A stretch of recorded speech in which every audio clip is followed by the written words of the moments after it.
I am a man made of sand, and I put my hand all over her glands. Everybody feels it, and everybody knows it. They can feel it in their toasty woes. I know what I am. I know what I am.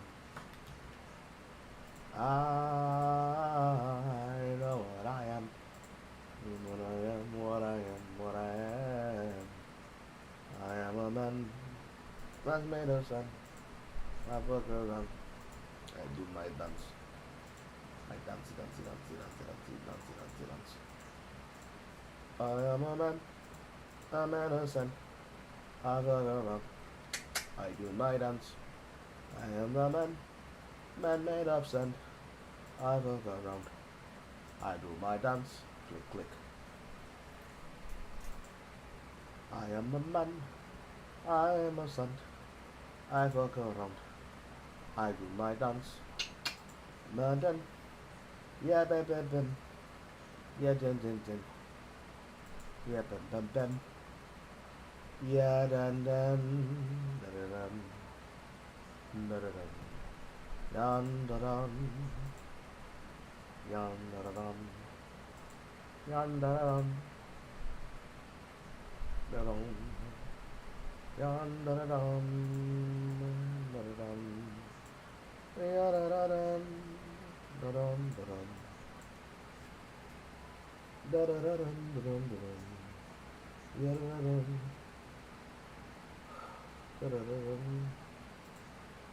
Da, da, dun. Da, da, da, dun. Yeah, yeah, yeah. Okay. The content coming up in August. When does it begin for each of these games?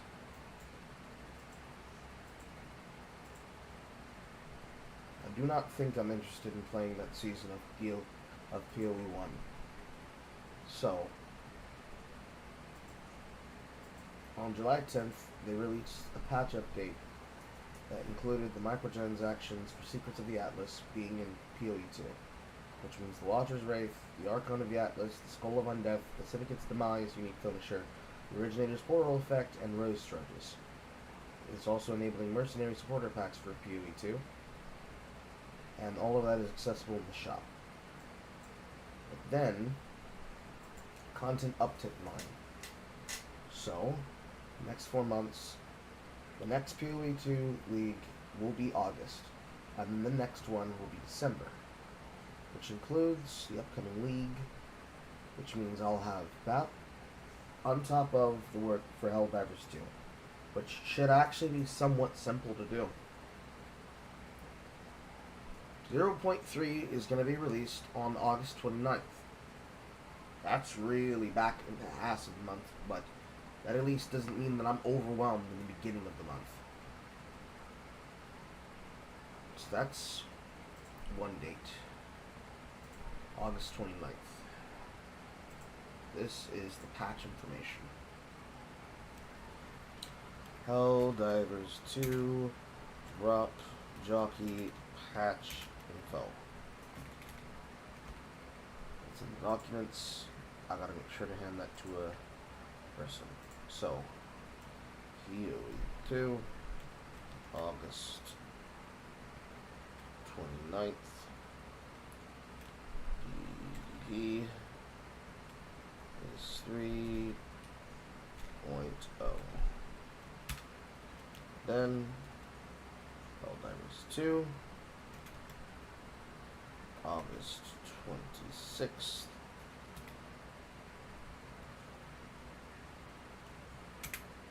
X-Drone launch. And Orbon token. Bond, maybe. Because it feels like they'll release a Bond during that time. Alright. I want more, but hold you. Although they know what's good, and they want to give need and feed. Okay, Then there's like all this fucking content I need to do with the DST. And that's the base voice. Hopefully.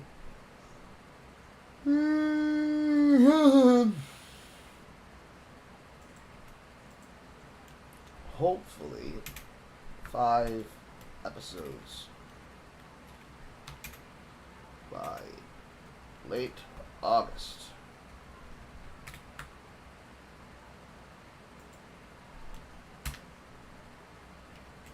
Edited videos put out 1 to 2 weeks before coming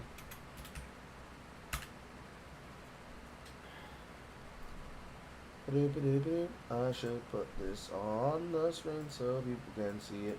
Boom, bomb. Bloom, blom, blim, blom. Blah, blah, blah, blam, blam, blim, blim, blim, blim, blom. Okay, there we go. So we got Path of Exile 2. We got Helldivers 2. We got DST the base boys, edited content. Coming events.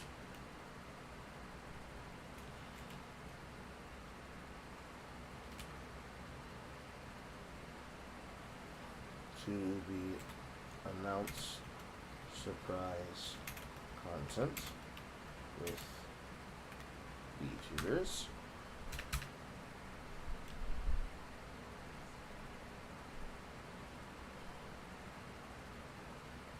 Suffering with Jay.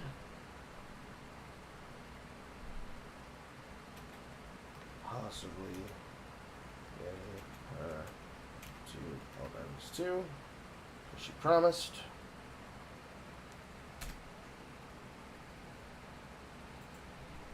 What else? What else? What else?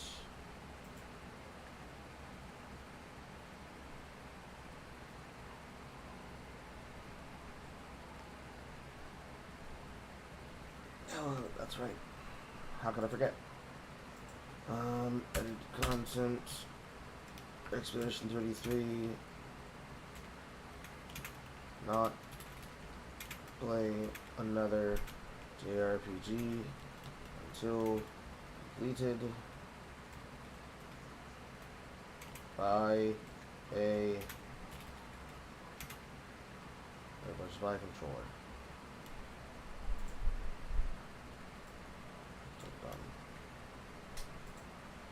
So I gotta make sure to fucking map that down. Can I pick one up at Walmart? Ooh. I should just be on Amazon. What am I doing?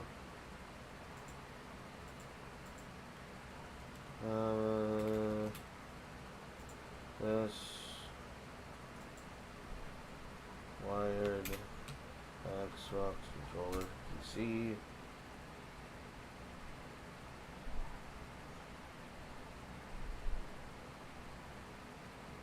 Basically, that one I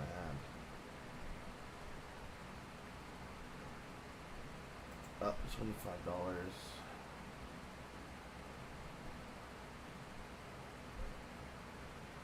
Fucking real cheap.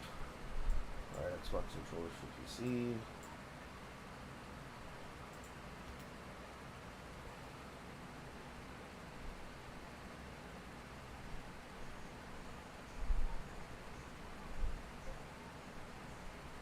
Ew.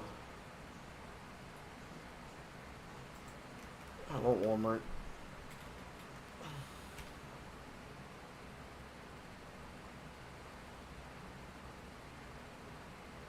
Says that they have them. I honestly don't trust them. Wired controllers for Xbox One.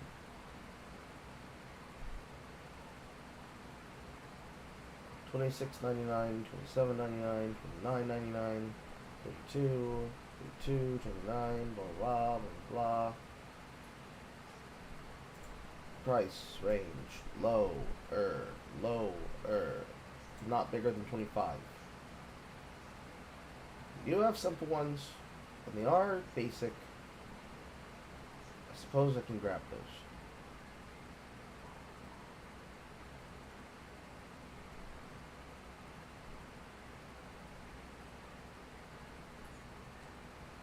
I need to let her know.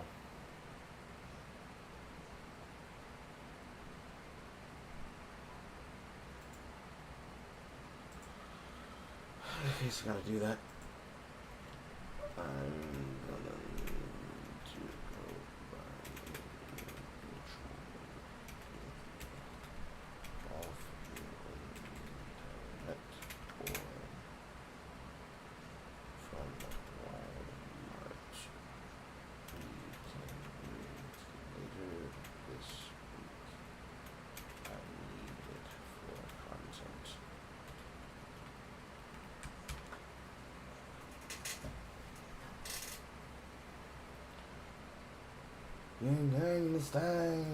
Time. Teleport. I'm setting out the itinerary so that people know what the fuck is going on.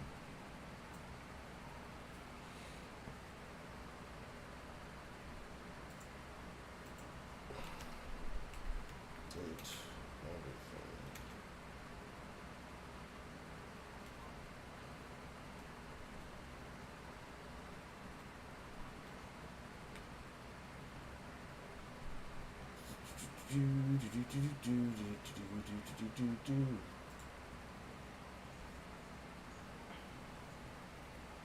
Where is date everything?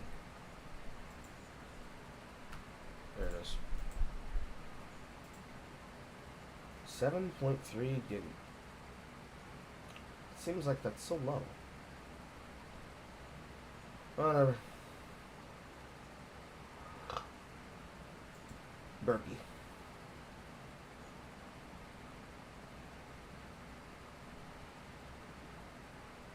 Okay, so date everything is on the list. This, and this. Don't need to do anything with Escape Dragon Wilds. Don't need to do anything with Repo. I need to go back over Avowed. That's something I need to do because I didn't finish doing it because I couldn't do my review because of that bug.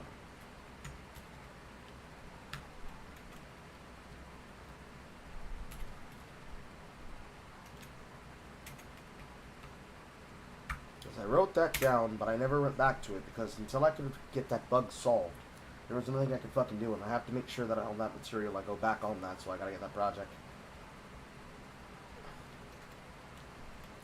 Editing up.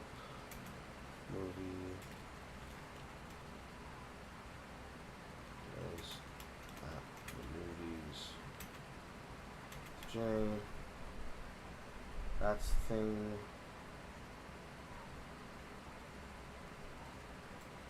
Actually, that goes in the top position. Because that's stuff that's going to come out.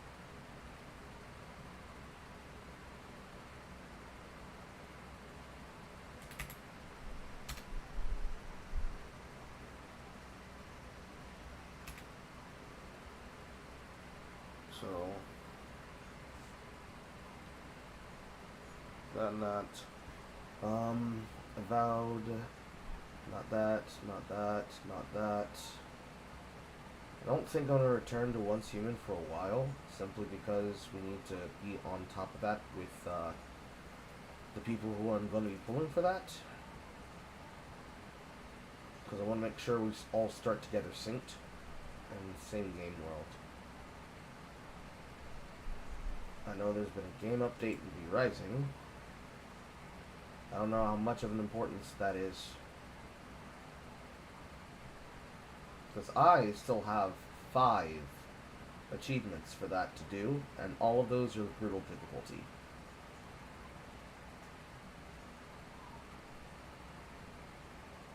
Fortunately, I have room on the thing to put the thing in the thing. It's just a matter of doing it.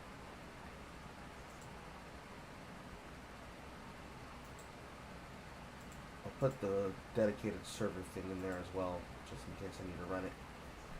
Because Lord knows, you want to have the fucking thing up and not break. Because that'd be a fucking tragedy. I wish I could be able to already have that for fucking DST, but I don't know why DST is so goddamn difficult to do that for. Fucking arm and a leg and some shit. I don't think I care about the First Descendant. I never quite finished Blaze Brew Entropy Effect.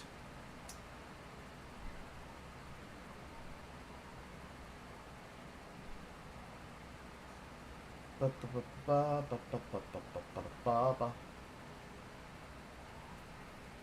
I feel like I should go get the rest of those, and I don't think I have the DLC for that character. What is it? Ozma? No, I don't. Ozma's what, $5? And then Bullets here too, and that's also $5? $10! That's a lot of money. I mean, I can update it. But it's not like I'm really committed to doing anything to it. Because really I'm waiting for Clover Pit. Because I already have Worship. And that's getting played on camera as well, because that's content for the entire community. I'm certain it has some type of connection that goes into Twitch and some shit. Blah blah blah blah blah blah blah blah blah blah blah blah blah blah. See here. What else? What else? What else? What else? What else? What else? What else? What else? Ding dong.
Okay, sorry, chat. I actually needed to go and get outside and do something that was involving my job capacity. Person from the state needed to use my backyard to go observe something about my neighbor, and I just need to be there to observe him in order to do that. Okay, so did everything avowed. We have to, I think, I've already played Helix, so I don't want to have to replay it. But I also do have to do Helix 2. From beginning to end. Well, that's a Yapping, so I can't really do that until we do E33. Same thing that I want to do with Dot Hack. GU and PS2 quad, as well as Rayman Revolutions.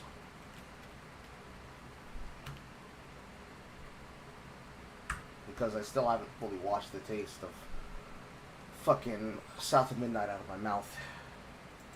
The money helps with my pain, but it doesn't truly help me with my sorrow. And then at the same time, there's been plenty of updates that were made inside of Boyfriend Dungeon.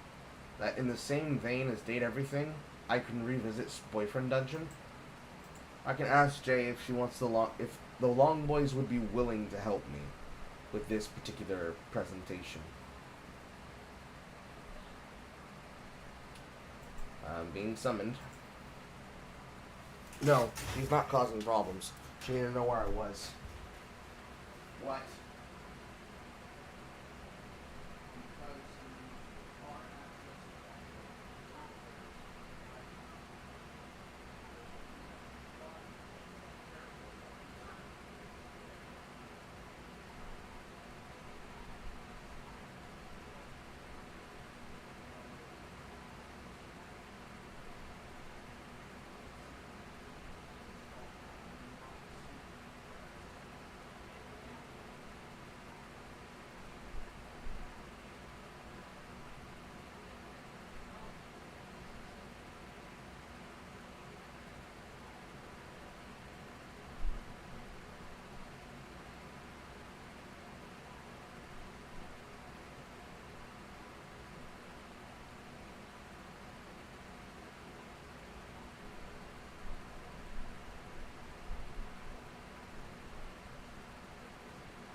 No, we know.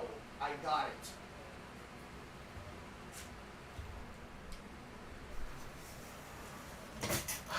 I swear to God, my parent is a snooper, and so is my sister. She has more reason to be concerned, but the questions I was just asked was stupid. Anyways, Boyfriend Dungeon.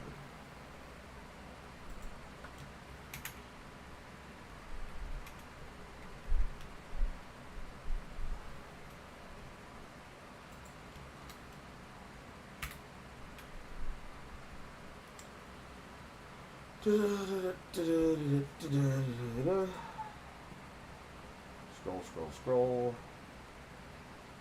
You need to get back into the routine of doing CCG. This means I probably might have to save up some money for some more party games that don't require people to have to own copies of it, such as Jackbox party games. And I know there's a bunch of games in my backlog that specifically have Twitch integration, because we need to really work on getting the Twitch numbers up. We want to be able to do some big campaigns, like the fact that there's a dare drop for Help Clock going on. We need to increase the numbers of our CCV on Twitch. Because we also have codes that we can give away, but we don't have a lot of codes to give away. So I'd like to start doing that so that I can be able to hand those out between the two platforms. What else do we have in here? Um,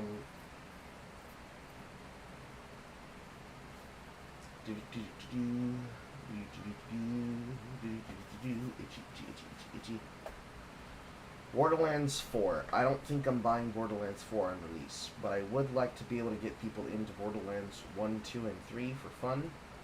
I think I need to purchase Borderlands 1 for PC because I only owned it on 360.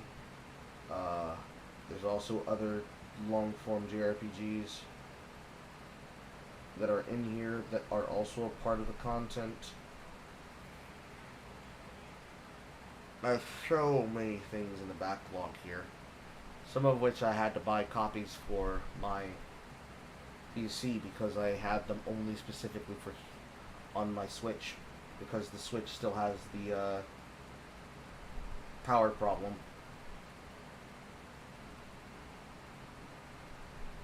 For the most part, everything looks like fine, I think. Is Mark the Hero still fucking running? No, I didn't think so. Like, does this game have a community hub?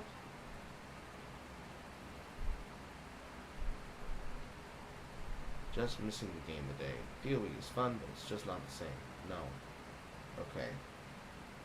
So that game is definitely fucking taken offline.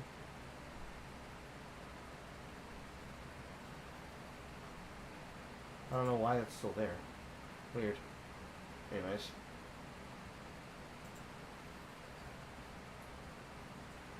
Scroll all the way to the bottom of my list. I don't think I ever played The Witcher Wild Hunt. Why didn't I? Oh, no, never mind. I'm gonna stop that choice right there. I know exactly why I didn't. Am I mentally healed from that? I think I'm mentally healed from that. It's already on the favorites list. I can find it again.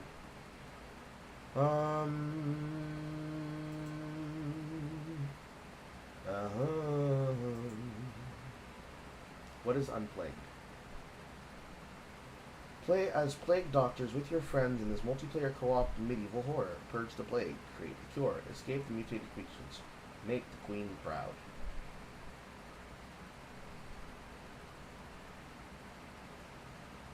From the creators of Garten Bonbon. I legitimately do not remember when I acquired this. That'd probably make for good fun. Into the favorites you go.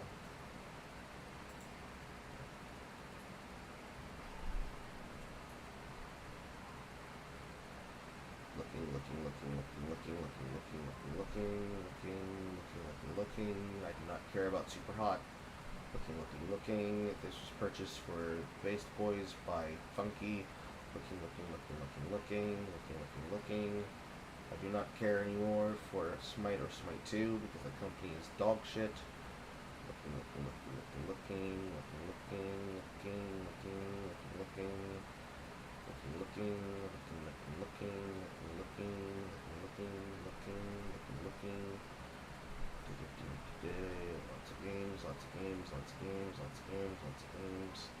Lots of games. Some for some reason that I can't remember. What is Moonring? It's an egg. The egg. It's oval. It's a bunch of floors of general unpleasant with a prize at the bottom. This prize worth the points for serenity. Who knows when you can decide. This DLC is a response to those who ask me to add something with the price onto it to Steam. What was Moonring? Dark fantasy, turn-based retrofusion of classic turn-based RPGs and roguelikes, all presented with beyond updated, unique beyond aesthetic. I think I remember buying this. Question mark. Add the favorites.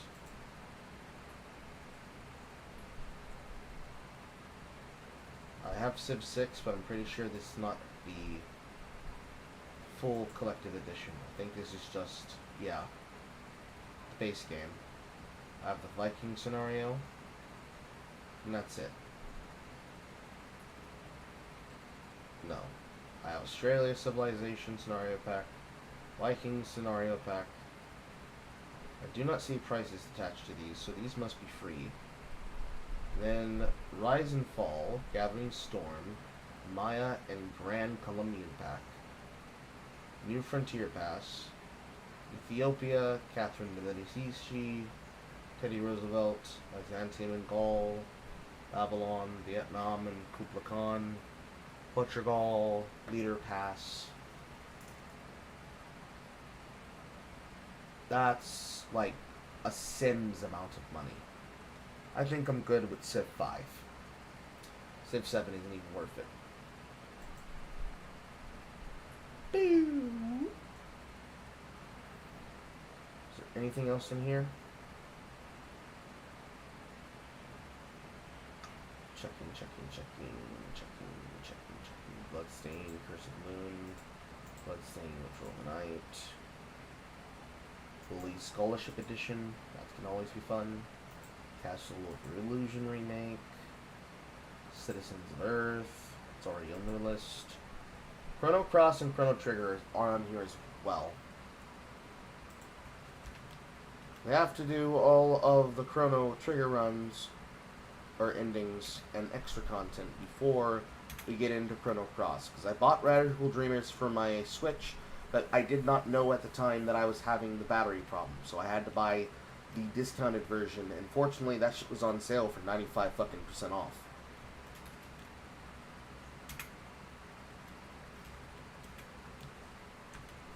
That'll be a whole process. Should be fun. Code Vein has been released. Code Vein 2 is coming out soon. What the fuck is that? Now I got on my arm. I don't think I'll buy Code Vein 2. I know that I was told about Darker and Darker by Spirit. Don't know if there's anything to do looking into that. I have Dead Rising 1, 2, 3, and 4. Don't remember when that happened. I am not looking into Deadlocked, because Deadlock is a game that has not come out publicly, and there's no reason for me to make content about a video game that is effectively picking and choosing who gets to play it and who doesn't. I find that dumb to me.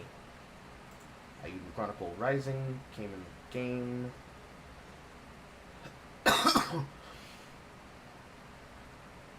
I do own Fallout 4, Game of the Year edition.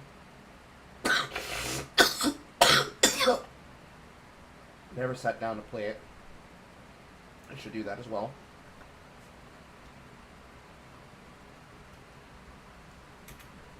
I suppose I could put 3 and 4 on the list, but I'll have to see how I feel about that when we come around to the idea. I have 5 if you want to make recorded content of that.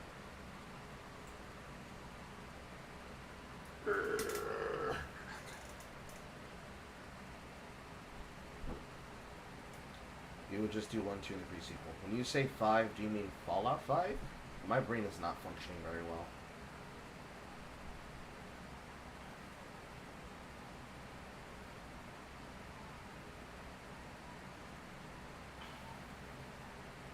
Like, I might unironically have woke up a little bit too early in the morning. I'm running on energy drinks. Borderlands, Carl. Ha. What do you mean by you have 5?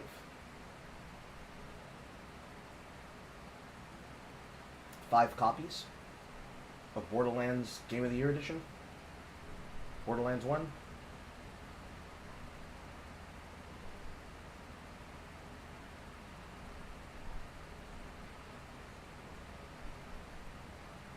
Borderlands is the first thing I referenced. Civ 5 is what I'm talking about after you were talking about. Okay. Thank you.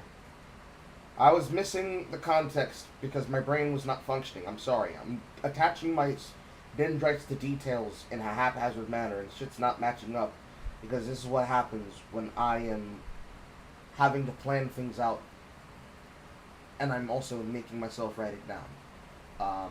Yes. Civ 5. Do you have the full edition? I'm pretty sure it should be like dirt cheap right now. If you don't, you could easily hit that. If you do, groovy. Fucking around and that would be more than excellent. Somehow I want the entire community to get in one, but I don't imagine everybody else likes 4K video games. So that's a bridge we cross when we get there. It's also what happened today looking at chat. See, I'm looking, but my brain was like, 5 what?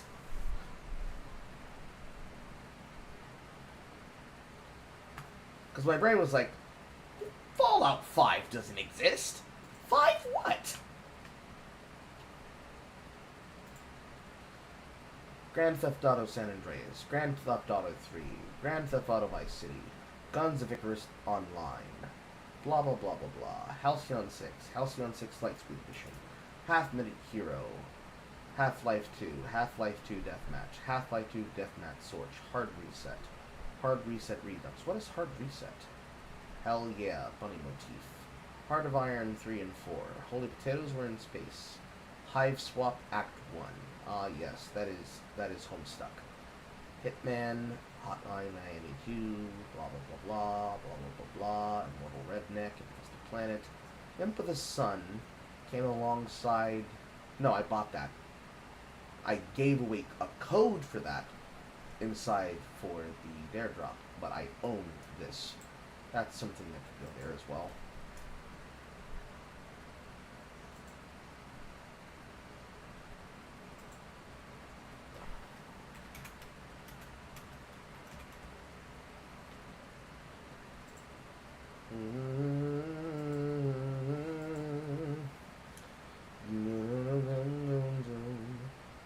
Also got some Katamari Roll Damacy.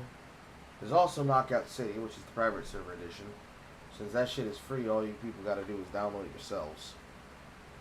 Knockout City. And then there's Haunting, or is it Heel's Hair of Hauntings?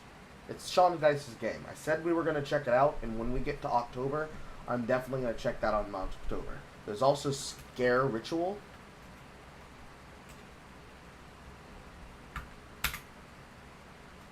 Here, Tale of Hauntings. Legacy of Kain, Legacy of Kain Soul Reaver, Legacy of Kain Soul Reaver 2, Legacy of Kain Blood Omens 2, Legacy of Kain Defiance, Legend of Mana.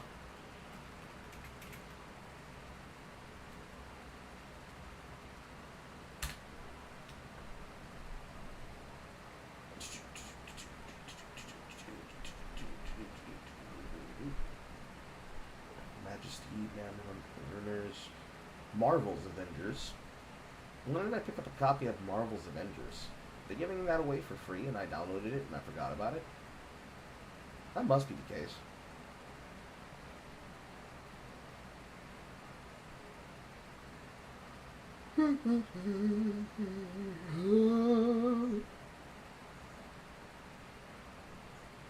Some of these I don't recognize.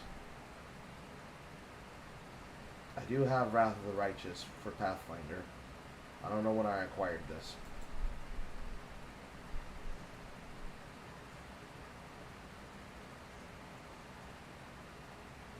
That looks like a very long video game. That would have to come right after fucking Pillars of Eternity.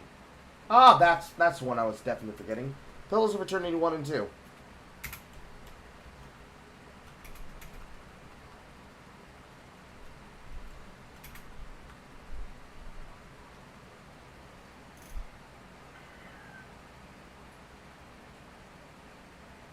Do not care for Marvel Rivals.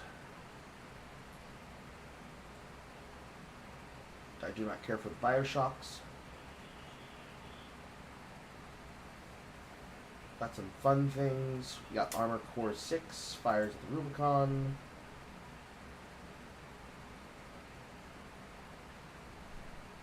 Sell me pouring on chain, bang a lang a. It's so funny that I don't even remember what kind of video game it is. I also have Curse the Moon 1. I haven't played that. Blades of Time. I don't remember what this game is about.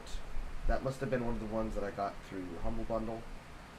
I do not care for Banner Saga. I purchased and never played Agents of Mayhem. And I feel so stupid for having done that. I also at some point picked up the Ages of Empire 2 Definitive Edition. It's already in the favorites. Ragnarok Online 2, a video game that does not feel like Ragnarok Online. But also another JRPG in the form of The Last Remnant that needs to be played as well, because only the PC version is replayable. A very strange thing that they chose to do when they made that for the Xbox. It's content that you can only get by doing the repeatable content, but it's only repeatable if you own the PC edition, because the Xbox version does not let you repeat it. It's a very interesting choice. Sometimes half the point of those video games is to have replayability. And not having that is definitely an interesting angle. I know I own Neo. Do I own Neo 2? No, I'm not. So, Neo, and I don't think I ever sat down and finished it, because I know I was playing it, but then the controller I had then fucked up, and I think I dropped that one. So, before I could ever seek to buy a sequel, probably should finish Dark Arisen. So, Dragon's Dogma, Dark Arisen. We'll all have fun designing the player character subject creature that I'll be playing in that game. We won't be doing everything by the wisdom of the crowd, but we will be doing like the majority of that. I think it'll be more fun for me if we do that. Serial Cleaner, The Sexy Patal,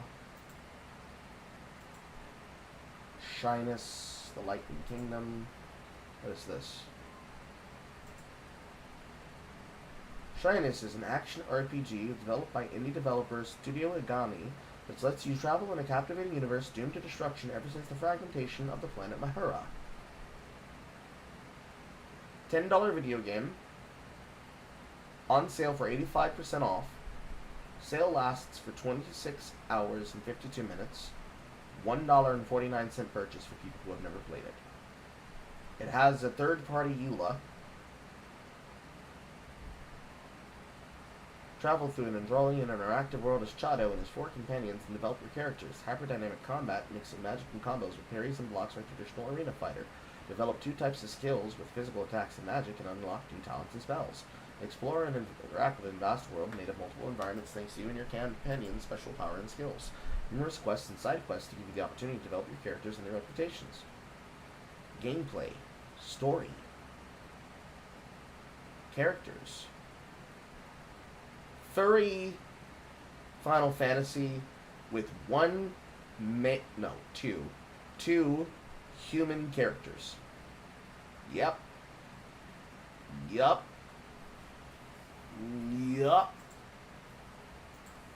Sure, why not?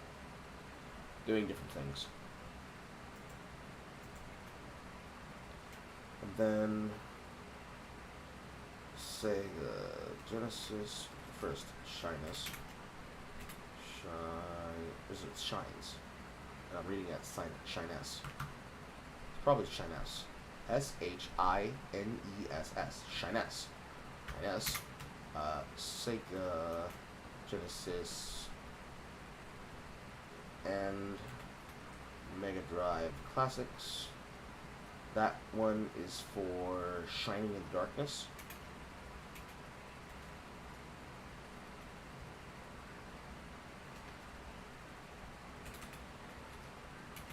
Shining in the Darkness and Fatal Labyrinth. It's in there.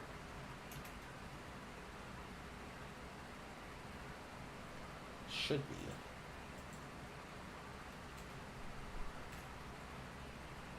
I have to re-download that thing ever since they decommissioned that from the store. I know you finished Baldur's Gate 3 like a year ago, but would you consider giving a second shot with the final updated content? Yes, because I still have to play my evil playthrough. I never got to play my evil playthrough because I wanted to do as a multiplayer playthrough. And we all know what happens when Carl wants to do multiplayer things. He gets depression. Asking since the game is on your mind as of late, playing in co-op with your lads, you almost finished it.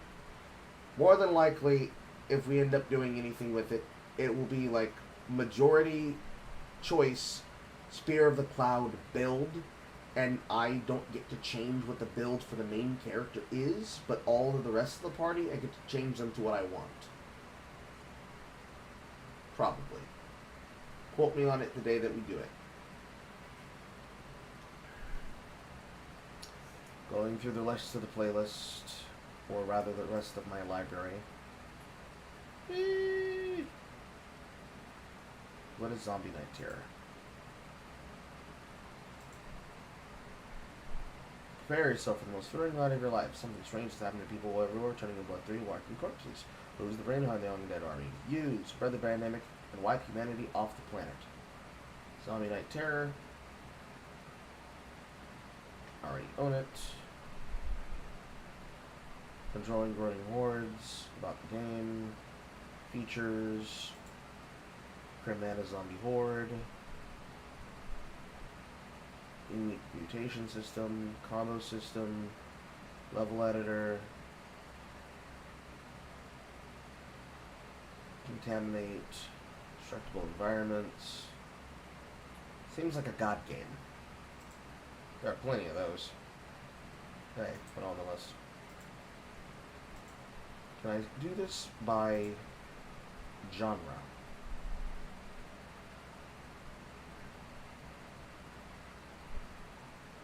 No, let me do by date added to library, actually. So that it has the games that I've purchased recently. I do not need to do Crash Bandicoot Insane Trilogy, but technically I purchased it, and it was like, what, $2? So I saved money, so that probably should be done as well. So many video games, chat. What's a streamer to do?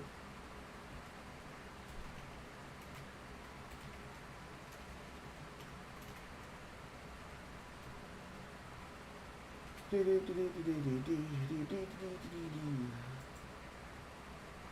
don't know if I'll play Ampersand on camera. Ampersand is a very interesting game that I'm having fun by myself. I do know that I have to play SMT5 on camera, though.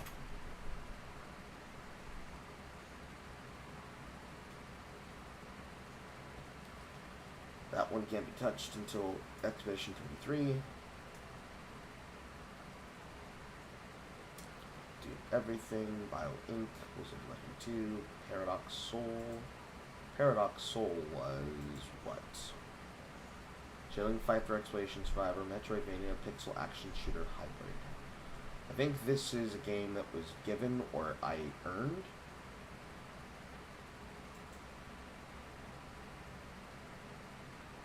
Or was this a game that was given away? It's possible this was a game that was given away. Because those are free. I think that was free. Movies was pennies on the dollar. Was the Legends given to me? I earned Section 13. Alex gave me Iron Brigade. I got Hell Slave for free. I have Deep Rock Galactic. Never got to play it with the group. That might be the Base Boys. Three Sisters was given away. Amarazone was given away. I purchased Corpse Keeper, but that's a roguelike. Repo with the community seems like fun because I never really got to sit down and play it with a group of people, simply because getting people together is the consequence. I bought those for fun, but Ballionaire is some content that'd be fun for a day of like doing builds, because that has integration. Another Patinko game. Cobain. Baldur's Gate 2 was given to me as a gift for my birthday by my sister's familiar. Many of these. I'm pretty sure all of these here. Beacon Pines, Katamari Damacy, Necrosmith 2, Kingsgrave. Tell me why was given away by Steam twice. I got it the first time around like 2.5 years ago. And they gave it around this year as well. They really need you to play the Trans Twain experience, bros. Okay, but this was given to me on my birthday. Messenger was given to me on my birthday. Beacon Pines was given to me on my birthday. Stray Gods.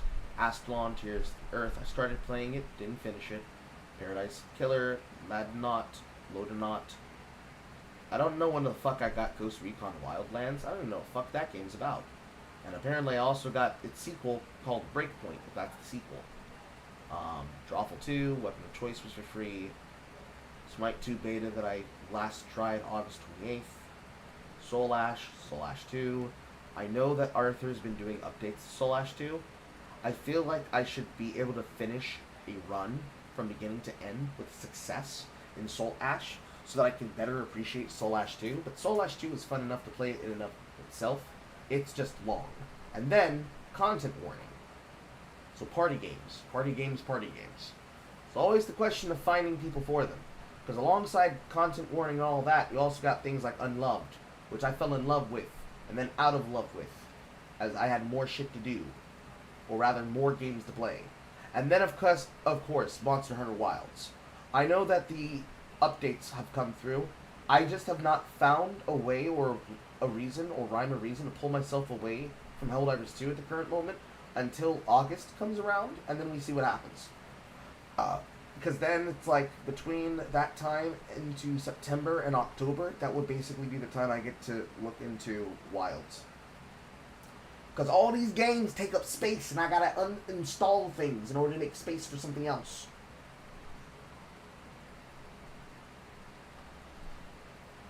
Ironically enough, of all these things that I do own, I own Tiny Tina's Assault on Dragon Keep as a Wonderlands one-shot adventure, which basically is the standalone version of the DLC 4, or is it DLC 3? No, it's DLC 4 of Borderlands 4. So, that exists for the people who want to have fun with that, if they own that copy. What else was in this list by order of operation? I bought Scarlet Nexus as a single-player game to play when I am bored and I need something to keep myself awake until I can sleep. Nothing I need to do about that. Left 4 Dead and Left 4 Dead 2. Death Must Die, Wizard with a Gun. Never finished that. Backpack Hero, that is a roguelike. Raven's Watch, roguelike. Darkest Dungeon 2, roguelike. Soulstone Survivor seems to have gotten an update. Shadow Pixel Dungeon is fine. I never finished Hogwarts Legacy on camera. I feel like it would be a slog to go from the beginning again. So I need to figure out how I'm going to do that. Because I finished it off camera. I didn't finish it on camera. Deep Sky Derelicts, Vermintide 2, Disco Elysium, The Final Cut. A video game that, because I'm not a commie, I'm probably not interested in fully, but it is what it is. Neo Scavenger. What is Neo Scavenger? I don't remember what that is. Borderlands 3. Ni no Kuni. Lord have mercy, I have to finish Ni no Kuni. That's another JRPG that I never properly finished, but I can't go back to that one until I finish Expedition 33 at minimum. Talisman, Ultra Kill, Medieval, Valheim, Deadlight, Shenmue 3, WWE 2K 2016, Abuzu, Total War, God Eater, Gary's Mod, Loop Hero, Hentai Nazi. When was I gifted this? I didn't buy that. I was gifted that. I remember buying Helix 2. Rogue Book. It's been a while since I played a hand of Rogue Book. That was like 2021. Age of Empire shit, Phasmophobia, World of Horror, Streets of Rogue, Atomicrops, Godhood is another one of the God games, Goner. Then this is starting to get into things that I specifically got from, like, Twitch Prime. Baja Jet Control, that was because of the one guy. Dicey Dungeons, Eratus. Have I really not played a round of Eratus since 2019? What the fuck? Graveyard Keeper PC edition, because I was addicted to the Switch one when I was taking it on the go. Figment, Something Like Terror, Machines, One Guy, and then all these are then the ones that I got from Humble Bundles, more than likely, with a couple of these being gifts that I got from my sister as well. At some point, I need to sit down and do an entire overview of the Legacy of Kain series. The only thing that's missing from here is Blood Omens 1. So I need Blood Omens 1, then Soul Reaver 2, Blood Omens 2, and Defiance to be able to do the whole 5-game saga. And then I think I'll probably do the same thing with Thief, because I believe I own Thief 3. No, I don't.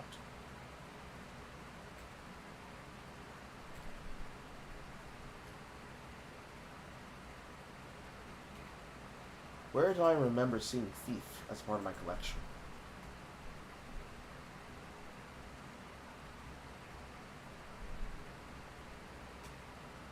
I could swear that I ate... Wait, no.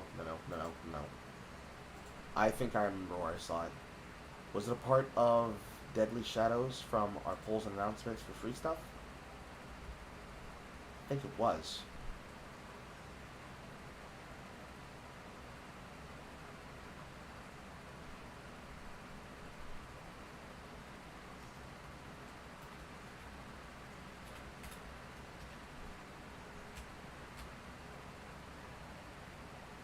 I think it was the case. Wildlands, we recommended game, but it really shit matter. The servers are shit. Hogwarts Legacy, haven't heard in a while. Do I own Ear Automata? Never played it. Don't need to, I already know all the things that happened because I watched it as a YouTube video. I want to do an overview of the Thief franchise, but I should probably hold off on that. There's a guy I know that I would pull for that knowledge. Decisions. Because I'm pretty sure that you don't even have... That's not even there on Thief. Let me see. Thief 3 Steam. Thief Deadly Shadows is on Steam. $8.99. Buy the Thief Bundle Collection today. Okay. Thief Gold, Thief 2 The Metal Age, and Thief Deadly Shadows, as well as the game that does not exist and is not real and was never created, do in fact live on the platform. Wasn't Thief Gold all of the content?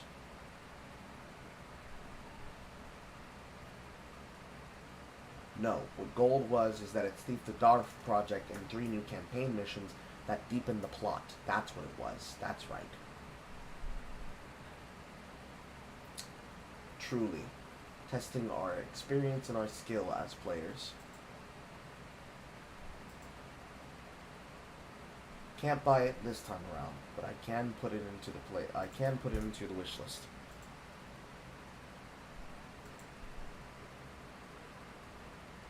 So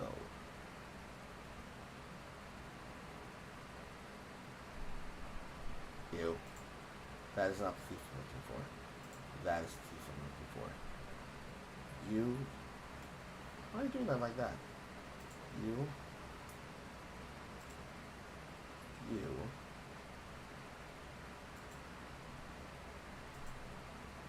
and then you. There. All 3 are on the game list. Look at you. You should let me be you. Honey. I also have Lego The Hobbit. I think that's like all of the video games I need to play and or that I committed myself to doing that other things have gotten in the way of that stop me from doing them. Content is content is content is content. It's also does not count for my gameplay guide.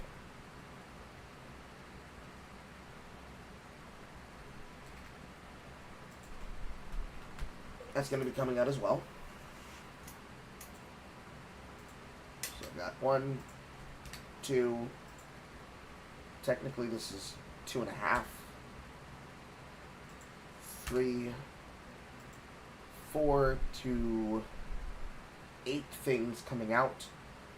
within the months of July leading into August and into September, as well as multiple things and multiple games that'll be happening in the time in between, as well as all the up-to-date news that's happening throughout the month. So there's plenty of shit to happen. Upcoming content. August through October.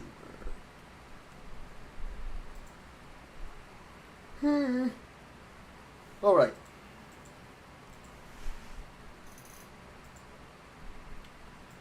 Anybody else happy? Anyone? Anyone? Anyone? Anyone?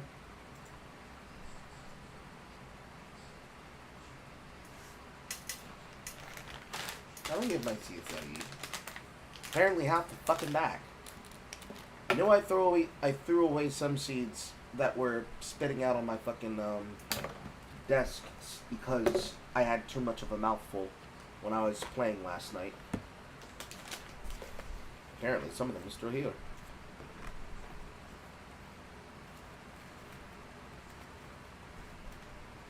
But for some reason, I can tolerate eating these seeds. They're Taco Bell, Taco Supreme sunflower seeds. I don't know what the fuck about these goddamn seeds are so goddamn addictive, chat. But I swear to fucking God, I'm a Colonel Bro now. Also, title of the stream explains the content. I have several video games. One of which, actually most of which, I've never done before.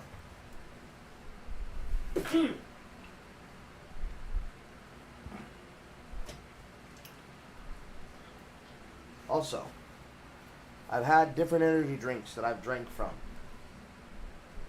Apparently I've already thrown away one of the cans.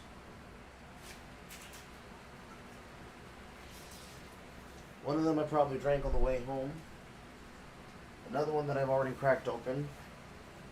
Rain brand energy drink. Which is actually okay. I don't remember what the first one was. And then this third one I'm about to crack open. Sour Punch Rise Fuel. Green apple. Let's go ahead and round out the entire other inside of my other tooth on the right side of my mouth. And unfortunately, because somebody does know how to clean behind themselves, I had to retire my brat bottle. No longer can I remind myself that I need to be hydrating throughout the day. I still have the big gulp, and I have to retire the shaker for now, because I need to get a new shaker ball.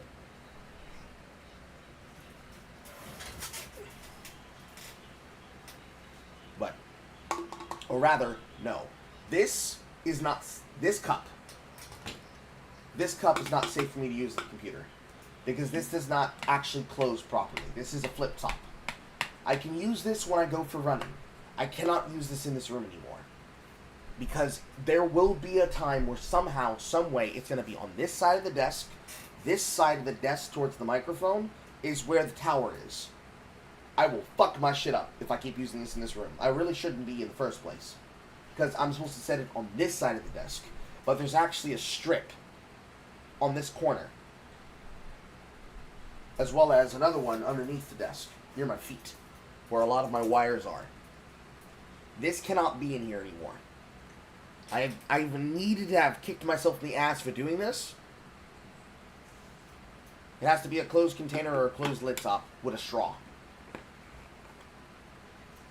Because the reason I can get away with this is that this can be safe. Because whenever this is on the desk, this is usually in my hand. Got a mold hug.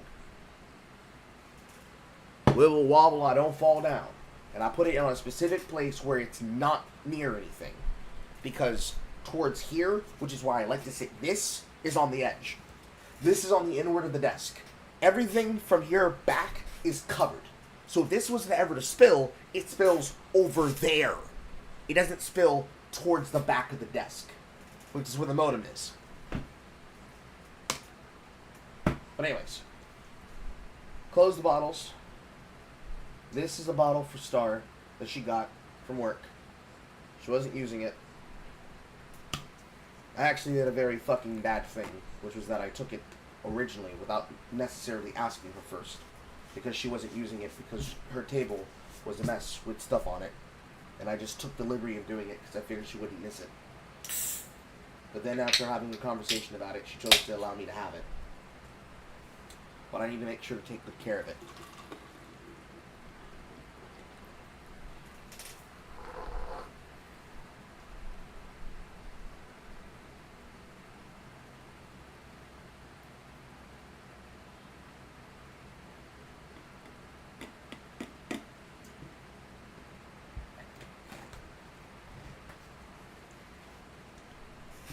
And that's how we save ourselves from having problems.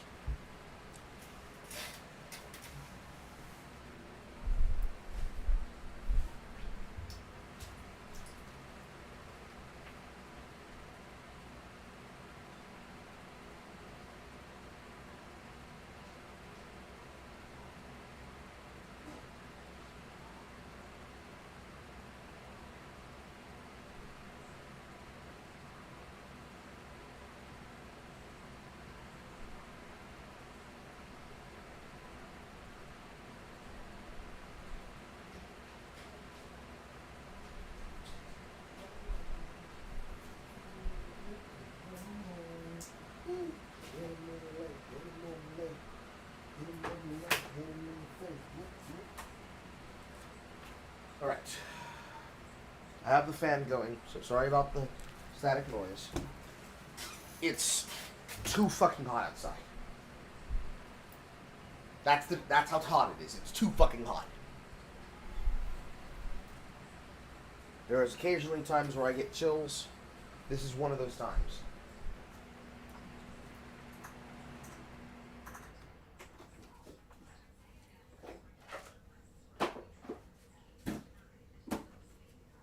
I don't know if you've ever been so hot that you've gotten cold. That's what I'm experiencing a lot of the times. Because I want to say that I feel like I've been sick for the past, like, whatever wilds.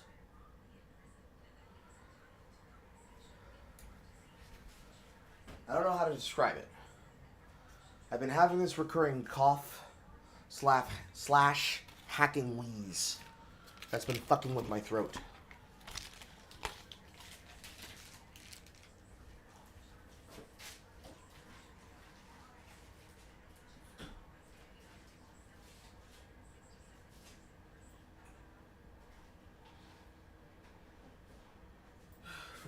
But for what it is, just figuring out what the fuck's wrong with me and doing something about it so that I know if I'm dying or not is like half the goal. But anyways, enough boring details you all don't care about. Who cares? You don't care about my health, you just want content. Today, because the news week continues to be dog shit slow, and I don't want to keep going over my TikTok news topics because the topics are repeating themselves right now. And I've already said everything I need to say about them. We're going to try some new video games that have either been suggested to me by audience members, have been purchased for me by audience members, or that I have purchased for myself because I thought they'd be interesting to do on camera for those that want to watch, that could then watch, buy, enjoy, and play them themselves. Doing something different to fill for space and time, while also doing some research for some versus chats, and also finding the right time to get back into the routine for versus chats. I know that I wanted to do a makeup day on Tuesday for movie night, but unfortunately that day just didn't work out. That was also supposed to be the same day that I was supposed to do makeup for last Sunday's broadcast of Yapping. But As you all that were there for the 5 to 10 minute disconnections of my internet, that's been happening throughout the entire month of July. And it's been even more egregious the last few times.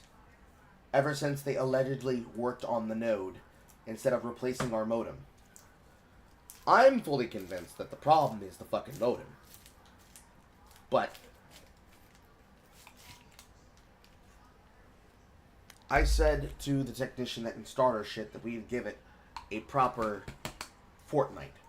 So it's been maybe 5 so odd days, 5, 7. I can't keep track of time, but we're gonna wait until the middle of August before we do another call about it again. And we're gonna request that particular worker. And we're gonna get to the bottom of the fucking bullshit, okay? I'm trying to resolve it as best as I can, but I can only move so fast with the bullshit bureaucracy that is my ISP service. Because not everything's fully my decision.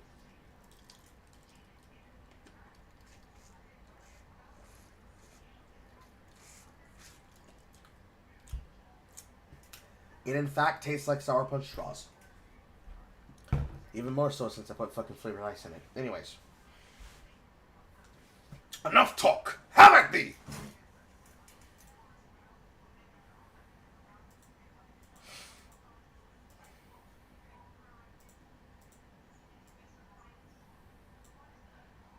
So. Le gum that is currently in front of us is known as He Is Coming. Not that kind of gum. Welcome to the early access of He Is Coming. We're thrilled to share the game with you and excited to hear any and all feedback you might have. Throughout early access, we'll be adding content and features, bug fixing, balancing, and manually working to make the game better through all the comments and feedback of the player community. Thank you to all your support as we look to make He Is Coming the best experience possible. It's like old classical fucking Mega Drive games.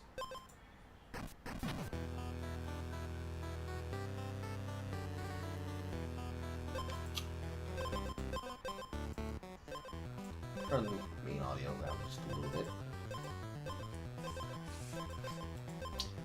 Borderless. Don't think frame rate matters.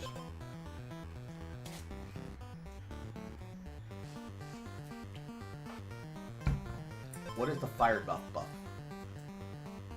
I'm not gonna touch that. English font, fancy, basic, fancy, basic. Let's do fancy.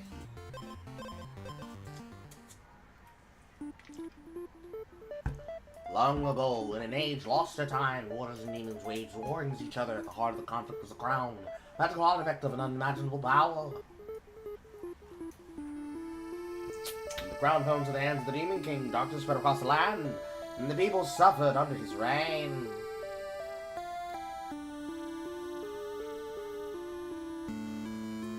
But as all hope seemed lost, a lone hero emerged. A knight who faced Demon King and struck him down.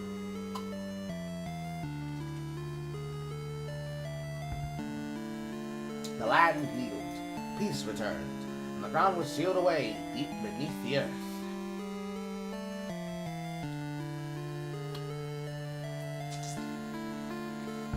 Generations passed, and the story of the crown faded into legend. But deep within the forgotten corner of the world, a dark force stirred. The Demon King is now returned with the crown in his possession. And this time, he will not allow another hero to rise against him. Ready or not, he's coming, coming, coming.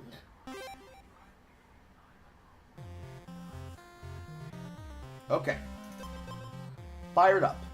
This is a temporary buff active on your first turn. You can enable it in future runs in the settings window.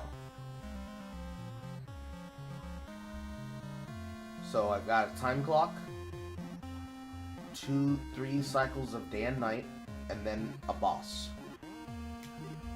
Press shift to enter map mode. In this mode, you can hover over events on the map to view more details. Once unlocked, waypoints allow you to fast travel by hovering over a waypoint in the map mode and pressing space.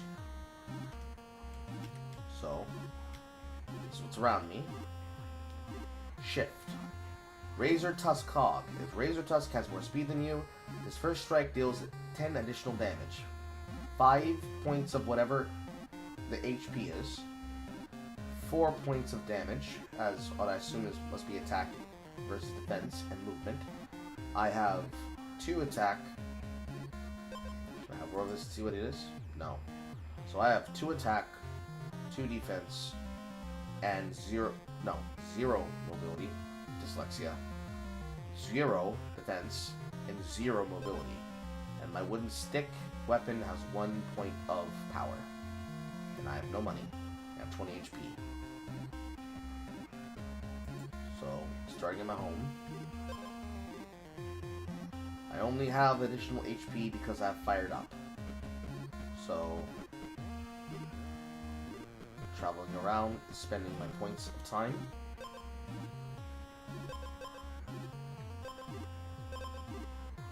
Gain 3 gold at the start every day. On a turn start, convert 1 speed to restore 2 HP. Gain 3 gold at the start of every day. Add wooden wand, 4 health, 2 attack. So, new weapon. Enemy. Start of the battle, give the enemy a freeze. Your attack is halved as long as you have freeze strats. Remove 1 stack to turn in. Shield with the hero, lose change. Let's get some defense. Now we're 3-3. Second encounter. Have fun with the new Gwaine. Phil, thank you, Horror. But people can ask me questions while I'm doing this, by the way. That's the other intention of this. Like, I'm experiencing new shit, but that doesn't mean that I'm only playing a video game. I'm also talking to the chat room and talking about topics. So feel free to ask me questions.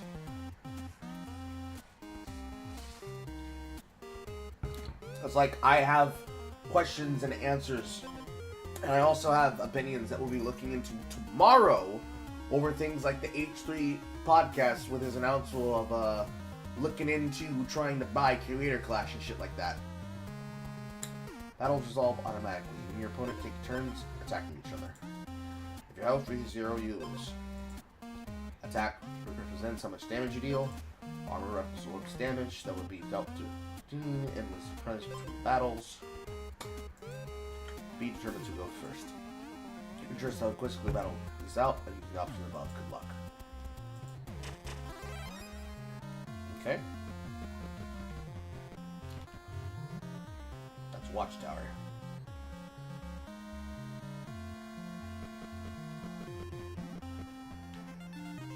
So it's nighttime. Golden treasure chest. Battle start. If your health is not full, restore 4 HP. Battle start. Deal 2 damage 2 times. Golden with roast. 10 HP. Cloak.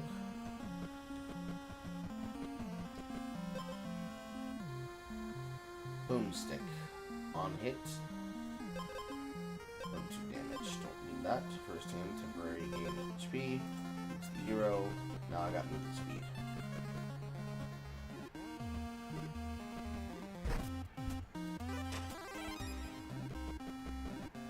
Jewelry box.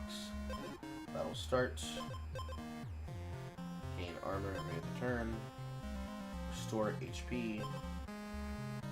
Take a negative. And gain defense. Item slots numbered. Triggers sequentially. Item in slot 1 triggers before item in slot 2. So this.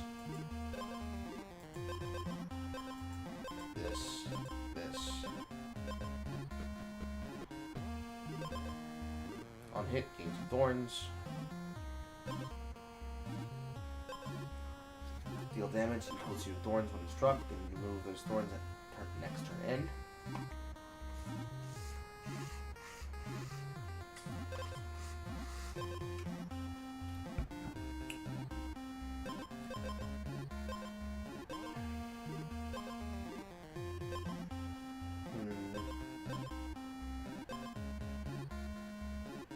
Could get rid of the defense.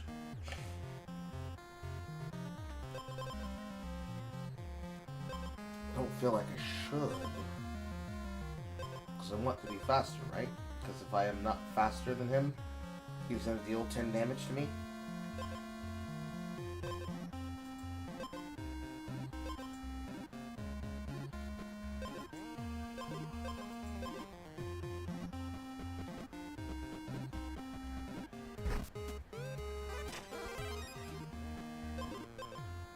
Spear, Shield, Lance.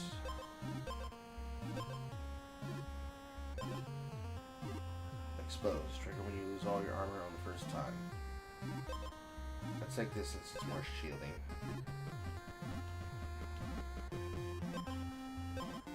Gain Thorns. That's a good shield. Battle start. Gain 2 freeze.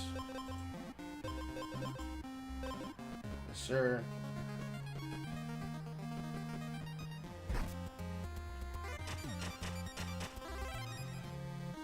Nice. Saves from that save, restore HP, don't need to. So creatures start moving towards me during the night.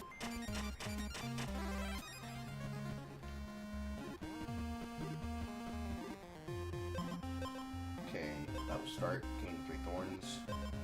Leather glove. HP movement. Don't need that. I'm kind of just blitzing them for the fact that I have lots of defense. That guy's different. The bear! Traveling merchant. Battle start. You had more speed than enemy, gaining 2 additional strikes.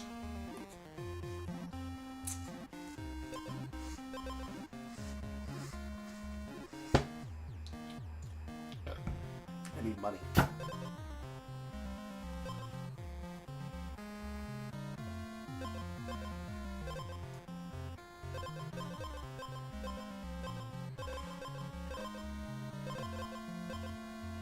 Probably Bark Club.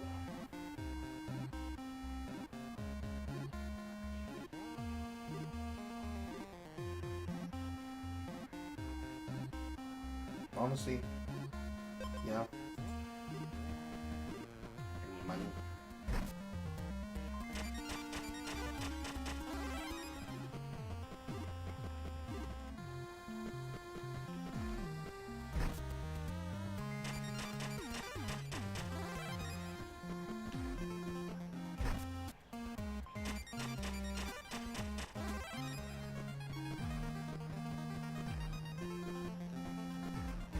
I'm not gonna get to do it. He's gonna come find me, I guess. Yep.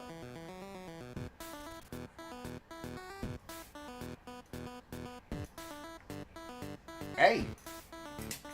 Hey!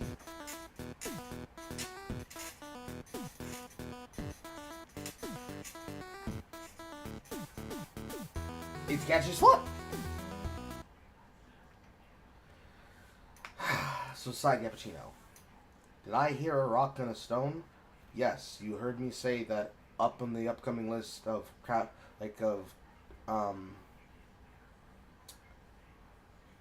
community group gaming, that it is up to the Music of the Spears for us to do things like Deep Rock Galactic.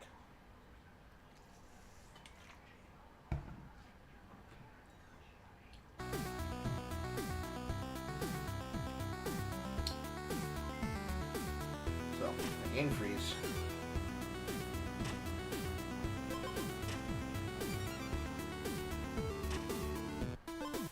Got the defense. Because I have the defense, I'm safe.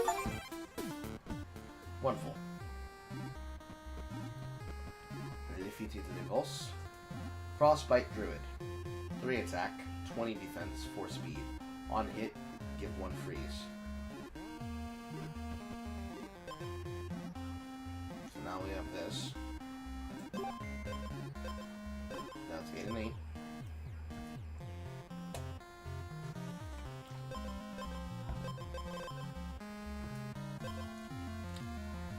You restore 3 health or more, deal 3 net damage. Life, Blood Burst, Sanguine.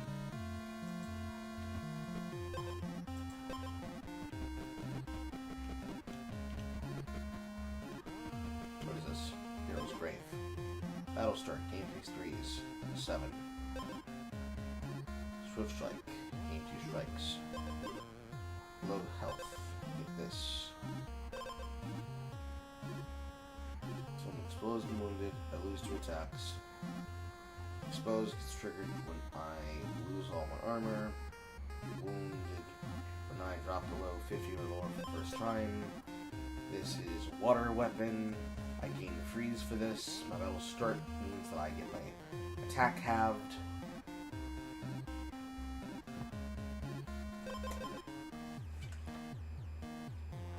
Got 2 here, so my 8 goes to 4. That probably run down to 3. Don't need it. Beggars can be choosers completed. What does that mean? What does that mean? What does it mean? What do you mean? Ow, ow, ow.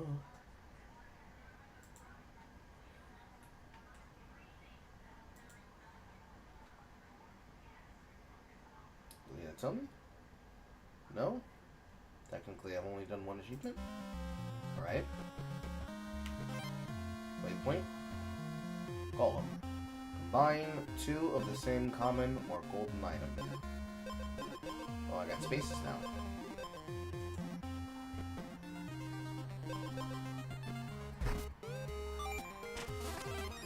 Ruby Red complete. What do I get for Ruby Red?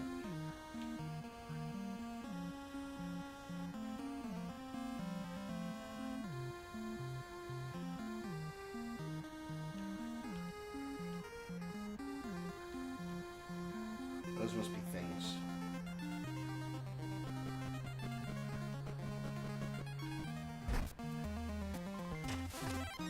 No, too hot.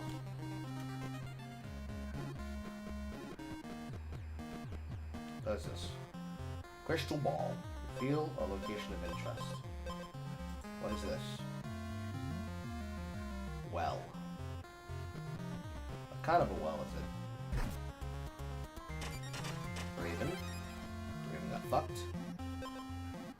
After 3 strikes, lose attack. Don't go on it. Shield of the hero. Gain attack. Some defense.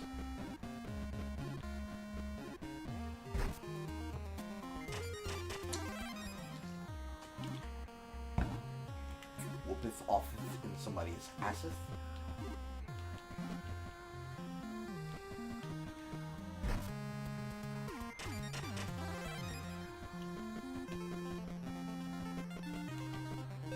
Apply oil to your weapon.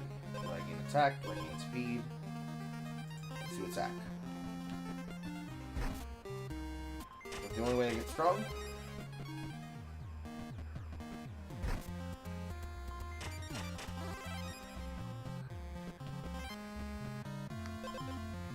One hit, gain thorn. Battle start, gain thorn. Health and speed.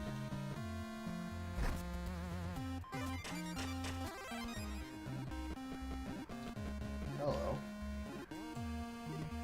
That seems important.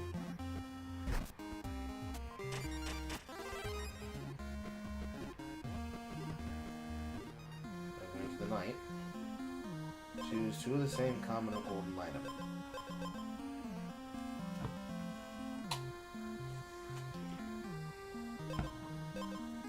So, if I do these 2, well, those are the hero. Wow, right!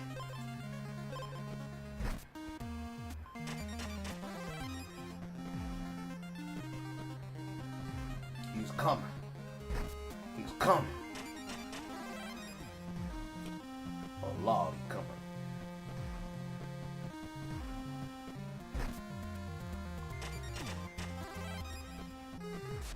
Whee!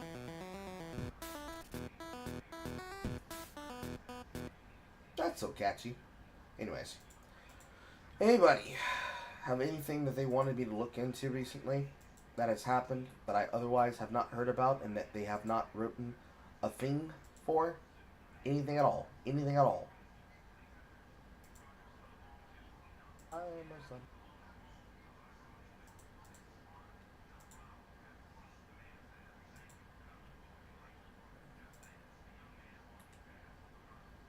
Does not appear to be the case.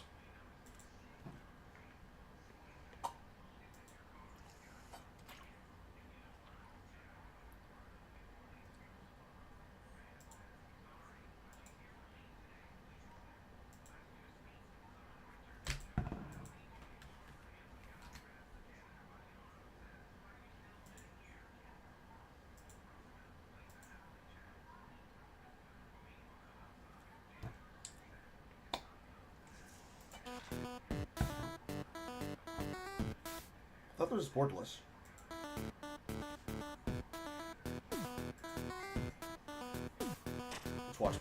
Let's watch him die slowly.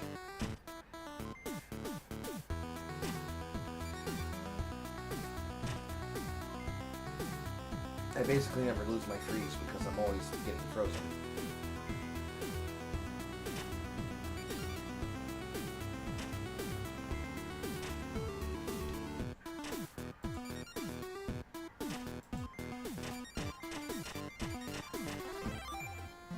Ice cold victory achieved. 3 box. Steal 2 armor. Attack. Gain 1 speed every other turn. Steal armor from the enemy. Citrine shit. Apply oil to my weapon. I can't choose this, I already had it. Now I just use another, so I can use that. Level 3. Signpost, what is this? Give your weapon an edge. On hit, restore HP. On hit, deal 1 damage. Healing, please. Buying 2 different types of basic food items. Buying on a food item. Fair level 3.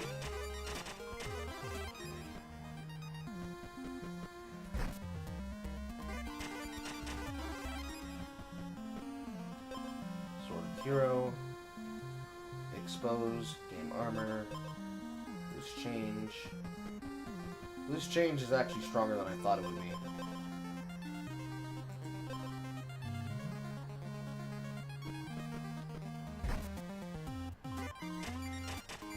Because money apparently is the core of this game. Every other turn, gain an attack, and restore HP. Wounded, gain attack, and take 2 damage.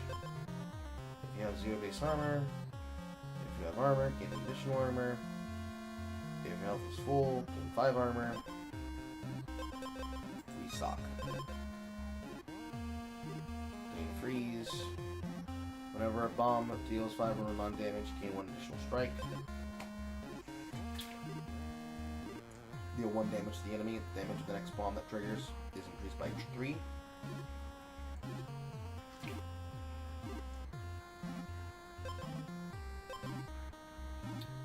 If you have more speed than the enemy, gain attack. Gain armor for each equipped stone item. Gain 7 armor.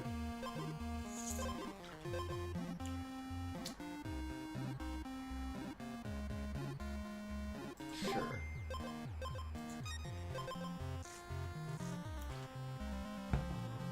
On hit, take damage. When the enemy has armor, double your attack.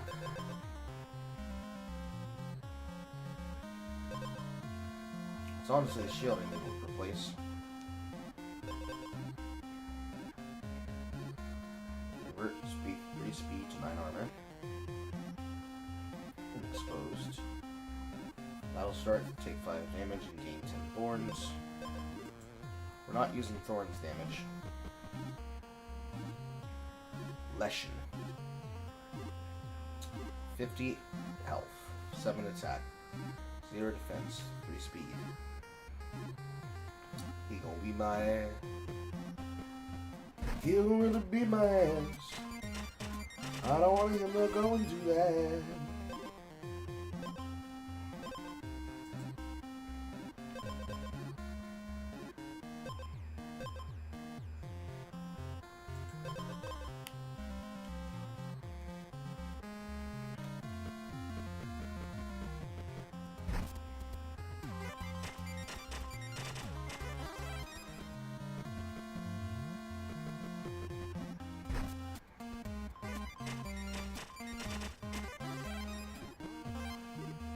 Point, and then I gotta go all the way back to a golem.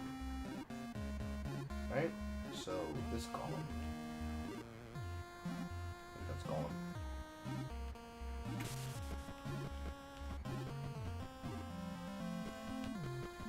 Ah! Only open at night.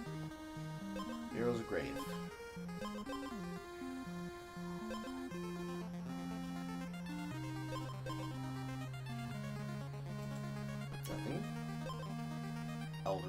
this.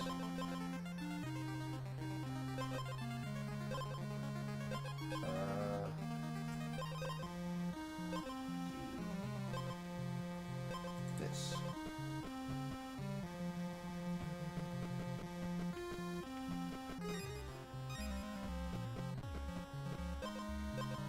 Combine the two, common. And I get a gold exchange. That's actually super fucking big.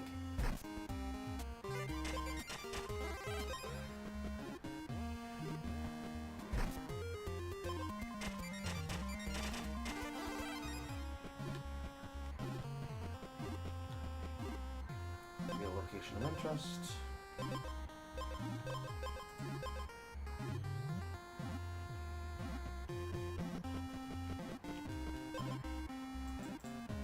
So I can always reuse that column.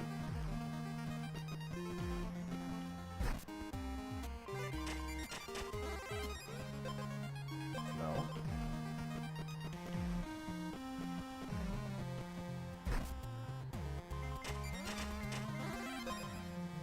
Okay. Pay to replace my edge. Do I want to gain 2 thorns and take advantage?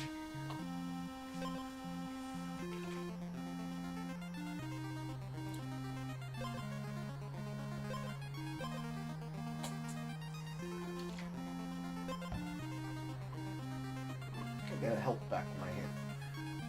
That might be important to stay alive. No.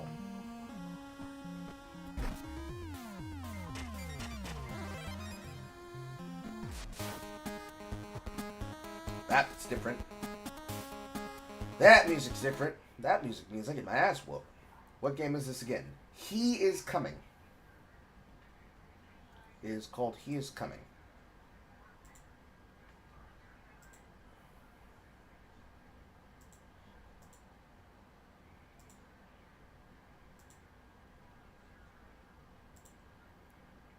Deep in the forgotten corners of the world where dark force steers, Demon King rises once more. Sharpen your wits, seek out powerful artifacts, stand firm in the face of the apocalypse in this roguelike RPG auto-battler. Released by Developer Chronicle, published by Hooded Horse. It's an early access. It would cost $14.99, so $15. It is currently being introduced, and the deal lasts until the end of July for $9.74. They've made another 2 games called Nine Kings and Breachway. One is an early access strategy space simulator that looks like it's card-based. The other one looks like another card-based one that is a strategy roguelike that is RPG fantasy.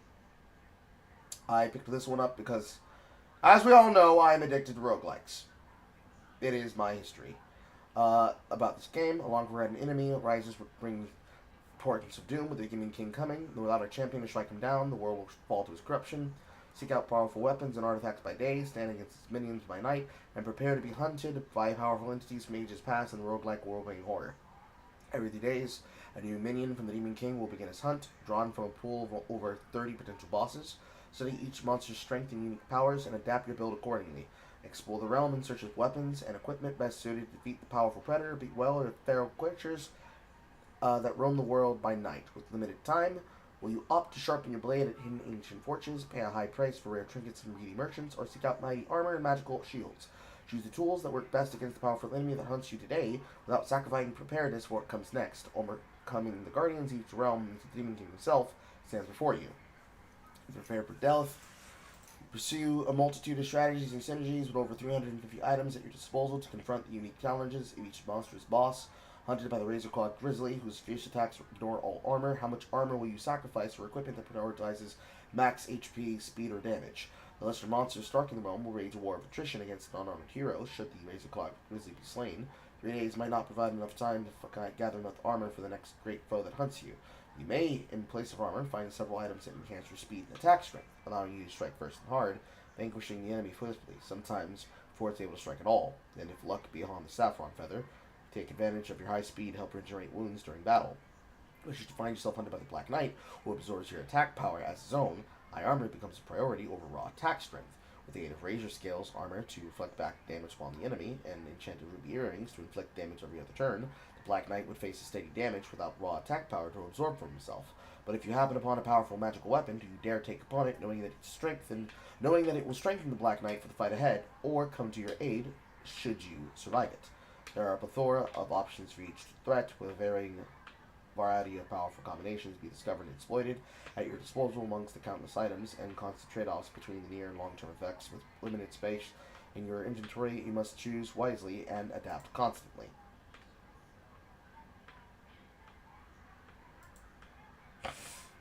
He is coming. Also features asynchronous multiplayer, Kingmaker, sing out the King's Crown, and ultimate test strategy for your champion faces off against the powerful builds of other players. Plan around the equipment and abilities of these would-be heroes in the hunt for the crown, and face a constant onslaught of unique combinations and unforeseeable consequences. How will you rise above all others? Grow within those strengths, finding great victories and noble defeats, each run contributing to your progression as you complete over 100 unique challenges that add powerful new artifacts to the pool of items available in future runs, double unlocks. While your first hero may not defeat the Demon King, their efforts will not be in vain. The world descending slowly into chaos as the Demon King grows in strength, with the trees withering away, the grass turning to ash, and bogs turning putrid with the stench of death. Take on the mantle of the hero and prepare yourself, for he is coming, he is coming, he is coming, he is coming, he's coming all over.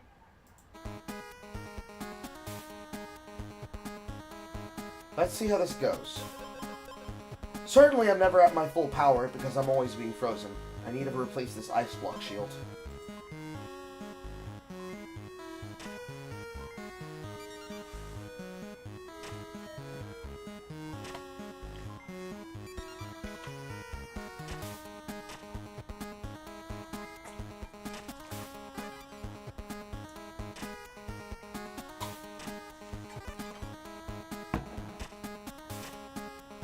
I die here.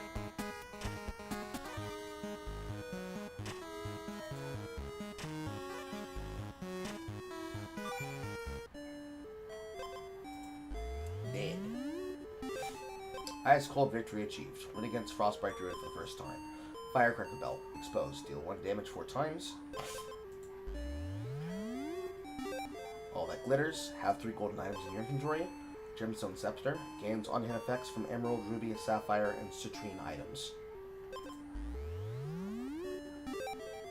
Journey's beginning completed. Lose your first battle. Battle start. Gain 1 Thorns, 1 Helmet, 2 defense. Beggars can be choosers. Skip a hero's grave. Energy drain. Before any other item triggers, if you have less speed than the enemy, steal all the speed from the enemy. Ruby red. Start up battle with 8 base attack. Powder keg. If you have only 1 buy monitor equipped, it triggers 3 times. Hunting season complete. Win against the Razor Tusk Hog for the first time. Exposed. Give the enemy 2 freeze for each equipped water item. Alright now. But that is only when I lose all my armor for the first time. Half the enemy's attack for every ice item, or rather every water item. Completing challenges unlocks new items. Unlocking 2 or more recent challenges reveals what you need to do. So now, if I want to unlock more things, I need to equip 3 copies of the same item. Win against the Ironstone Golem for the first time. This shows me my Compendium, so Shift and Tab. Swampland, Compendium, items that I have equipped and opportunity to use, which we'll just look at when we see them in the run, because there's no way to aim for them. Or at least I assume there must not be. There are in fact item sets, but I gotta figure it out. And the boss list. So, I know what the Razor Tusk does. We know what the Frostbite Druid does. We know what the Leshen does. The Leshen has a lot of HP and a lot of damage. It has no armor, it has 3 speed. So I gotta find a way to cut that health and reduce their attack. Frostbite Druid will give me freeze and will cut my shit in half and has a lot of defense. So I need to get through his armor and survive long enough to whoop his ass, which I was able to do. And the Razor Tusk wants to open up really hard And if I don't have the power to overspeed him, I will get my ass whooped. So the pivot there at the beginning was right. And now we do it again.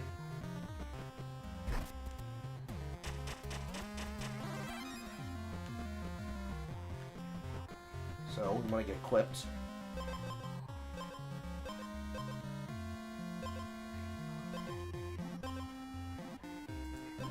Go here for armor.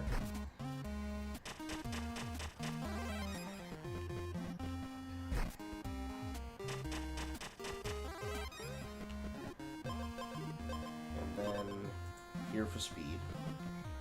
Black Knight gains attack equals to the player's attack plus 2.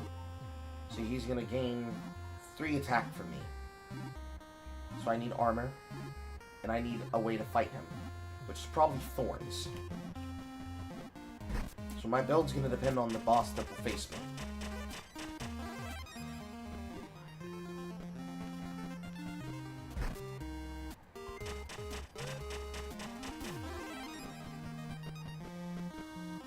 Fairy. Transform an item to another item of the same rarity.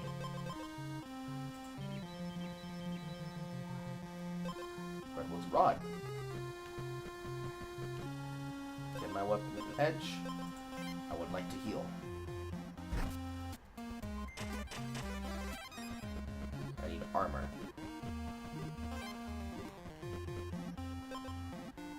On hit, gain thorns. Deal 1 damage 2 times. Cherry bombs, bomb and food. Let's get a leather vest and let's fast travel backwards. Am I allowed to? No.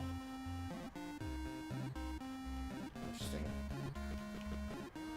Don't die? We don't die?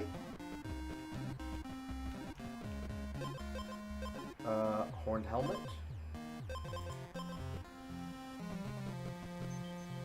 Cold treasure chest. Give the enemy freeze. Give the enemy freeze. This is automatically freeze. This is if I'm wounded. And this is just HP. Let's go with 8 HP.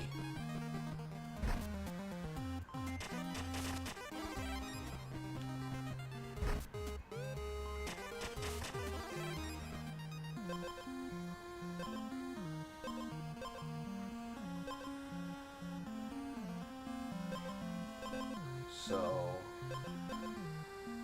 we're gonna go armor.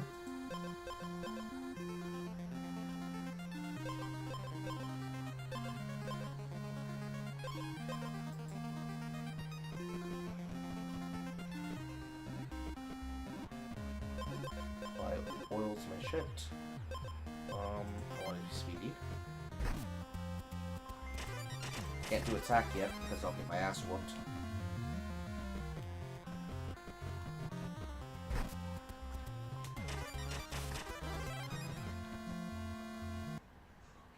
Reveal locations of interest to you. I want oil.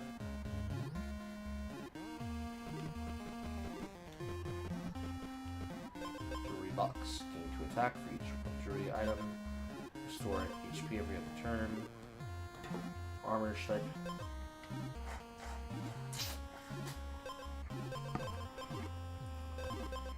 I'd like to take the healing, but I can't. So I kind of have to strategically leave chests up and not waste them.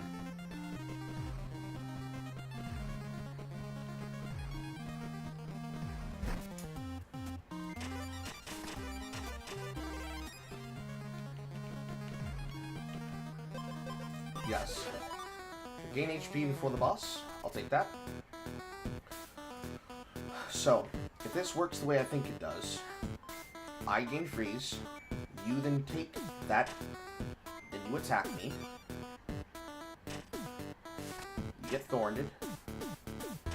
I attack you. You attack me. Yes.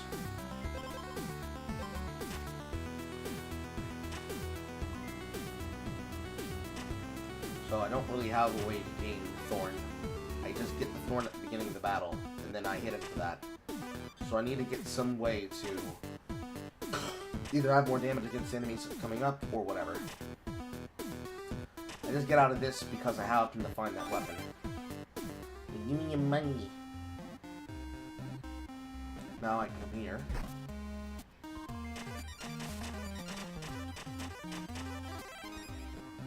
Kind of sustain. One helmet. My health is not full. Main shit.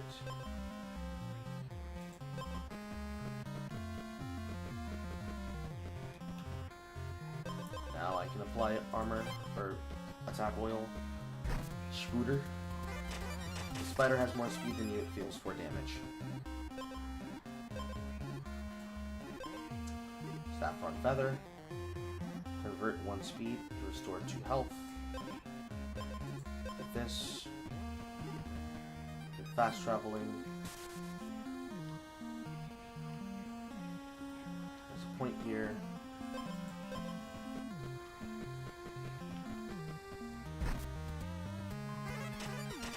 Ah, he still spun for me. Golem. In the distance.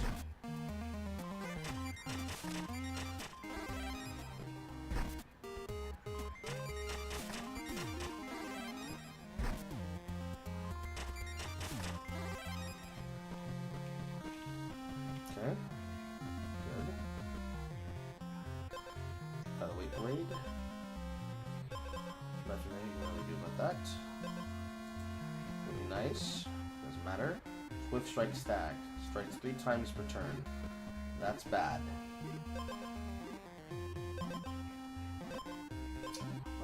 Armor is good. Turning this into something would be nice. Get 2 copies. I'm gonna be slow.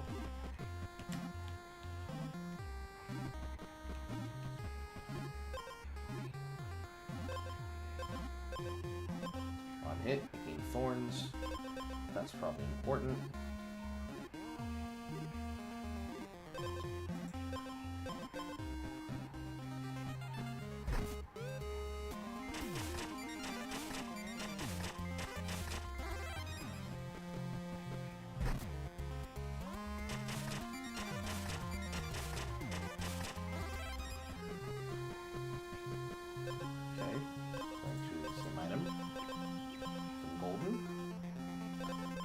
So now I have 2 thorns. Combine this. Becomes golden. Your health is not full. 4.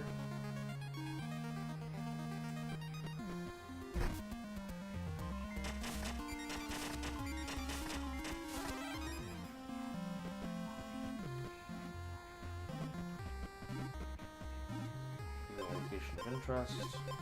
Another Oyel. Signpost. Get the enemy freeze. Battle start. Have speed. Gain chestnut. Get some thorns. The signpost. Another golem. No, traveling merchant. On hit, I take a damage. I will start. Take 5 damage. Gain some thorns.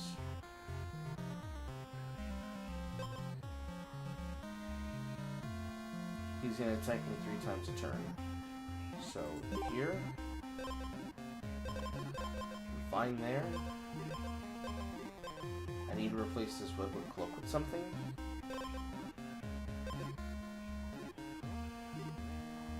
Restore health, gain additional health. Be exposed to something. How about this? Let's look for something that gives us thorns. Whenever you gain speed, you gain equal amount of armor. Help. Spend 2 armor to gain 3 speed in an attack. Deal 1 damage to the enemy. Makes the bomb triggers. Is to be faced by 10. On bottom of hit. Kills multiple times. Have armor. Gain additional armor. Lose all your armor after your enemy's first strike. At the end of the turn. Gain 1 attack and restore 1 health.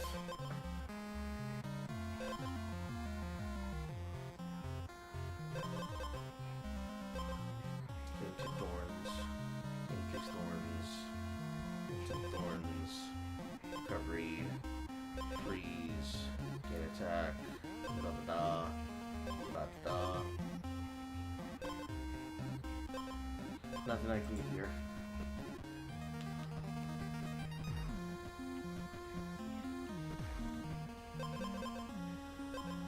So I guess we're just gonna take oil. Last kiss.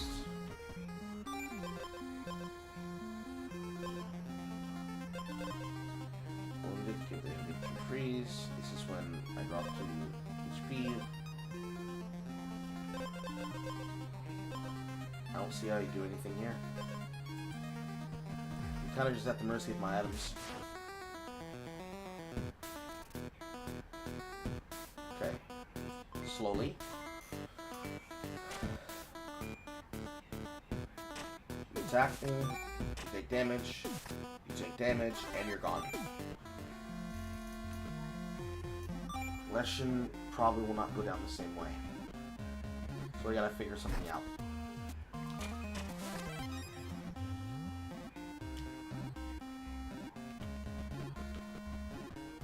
We got a decent defensive build going here. Now we just gotta get something to snowball it. Speaking of snowballing,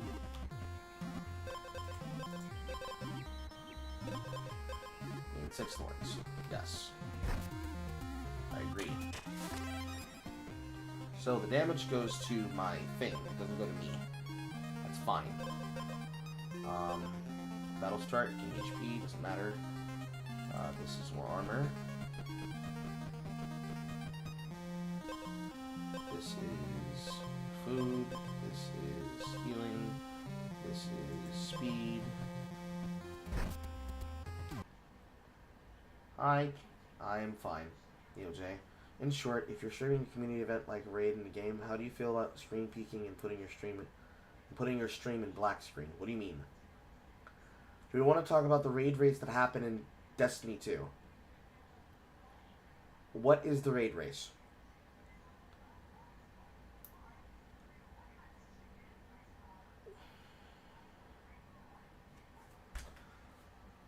It must have been some bullshit that involved somebody cheating. How do I feel about somebody screen peeking? That's cheating, and I would disqualify them from any content. Any purchase, any reward, any donated shit, I would disqualify them if they cheat by watching the content.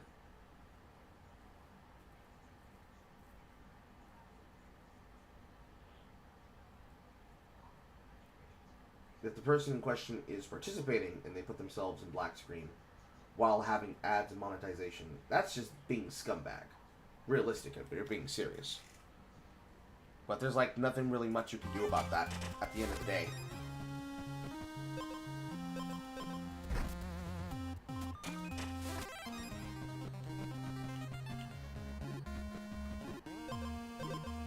Because it's 100% scumbag behavior, but like, what are you gonna do?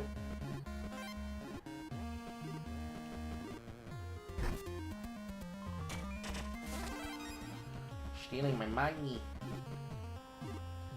Let's go to a graveyard.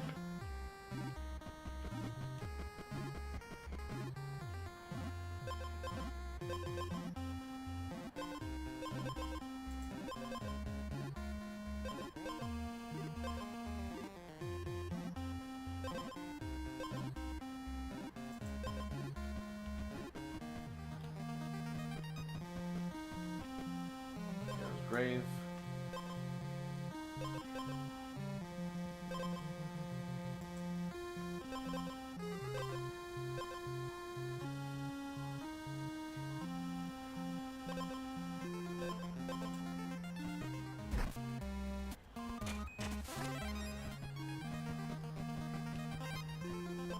Give my weapon an edge. When on hit, I gain 2 thorns and I take 1 damage. Sure. Hostile shrubbery. Pay to replace my edge? No.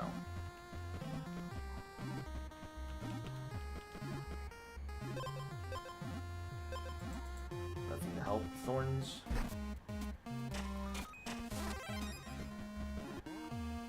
Apply oil.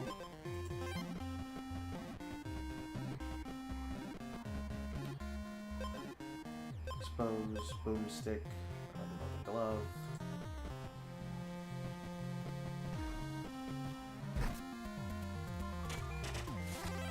Give me my money.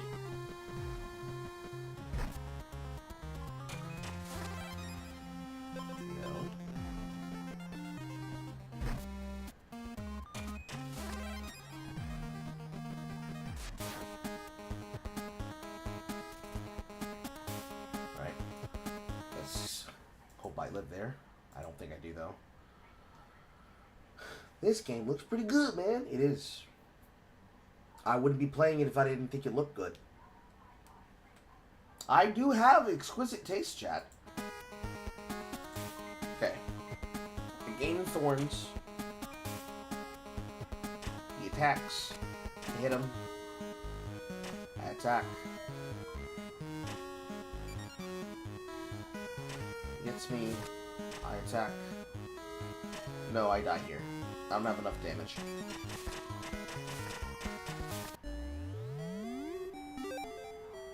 Give me your money. When against the Black Knight for the first time. Iron Rose. When you gain health, gain 1 armor. You can only equip 1 of those. Staggering Success. When against Swift Strike for the first time. Featherweight Wings. If you have less speed than attack the enemy, gain attack equal to your speed. Swatting them. Ouch. Deal 10 or more damage with thorns in a single turn. This weapon gains 2 attack for each stack of thorns you have. Based. Shield Splitter.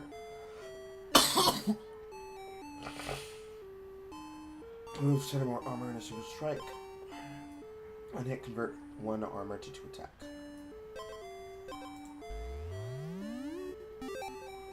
My job here is done. Defeat a boss without striking. Explosive Powder. Damage of all biomes increased by 1. Masochist. Take 5 or more damage from your own items in a single turn. Gain 2 thorns for each armor removed by the enemy's first strike. Based.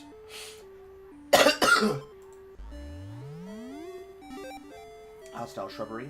Have 20 stacks of thorns. Whenever you gain thorns, gain armor.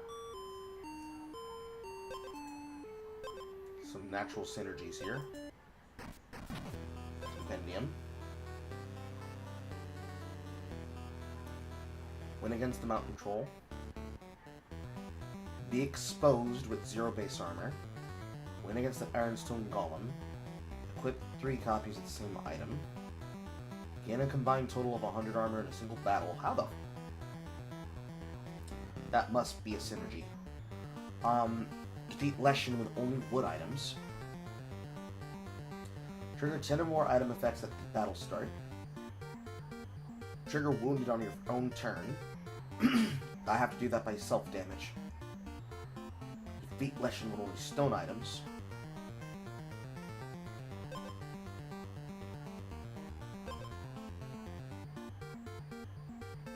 And then all the ones that are available to me.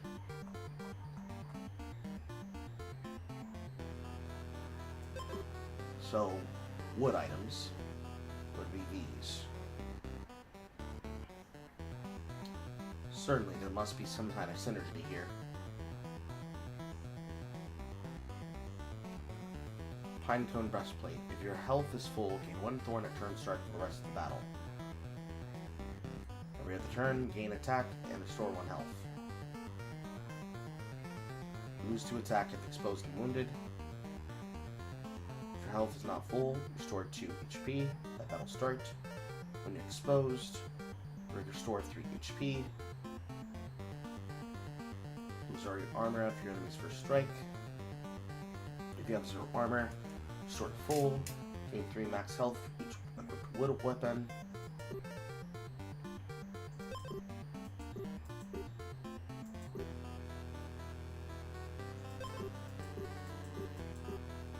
I wonder why it's taking those away.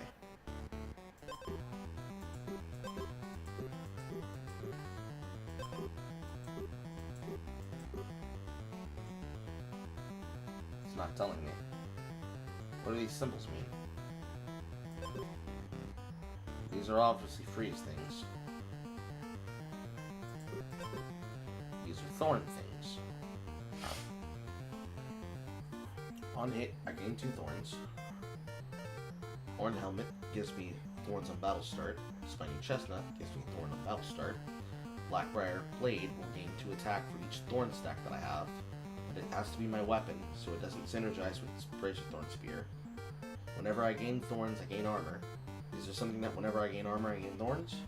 If your health is full, gain 1 thorn at the turn start. Take 5 damage, gain 10 thorns. Gain 2 thorns for each armor removed by the enemies for a strike.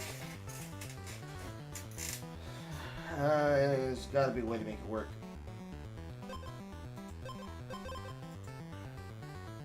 Single player, multiplayer. And we go again. So I'm not hearing details. So I'm gonna have to go look for it, I guess. Raid race that happened in D2. The Desert Perpetual Raid Race Mega Thread. Desert Perpetual World's first race, 3 days ago. New Edge of Fate raid. Congratulations to the fire team on the world's first. Perpetual Race Mega Thread. Another raid race is upon us. Keep all hype, reaction, and comments and thoughts and newsbits within this thread while it's active. Drops are only available here. Disabled drops, blah, blah, blah. Please note that players will not be permitted from equipping disabled fragments or items with disabled perks, but the effects will not work when in the raid during disabled time frames listed above. Blah, blah, blah, blah, blah, blah. Perpetual raid, perpetual raid, perpetual raid, raid race, perpetual raid, perpetual raid, world's first. CB Gray, Evan FT997, pre-stream for the 2 world first race perpetual raid. Unpopular opinion, this raid was lame as fuck. 48-hour raid race drama and why it doesn't matter. Thanks for raid race outcome. Final shape ending. Comments, leaks. Nobody actually explaining what's going on. Alright. I can't comment on something I don't have details about.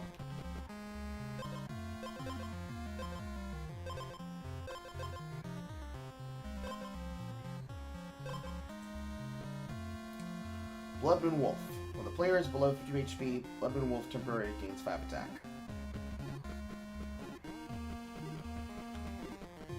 That's not good.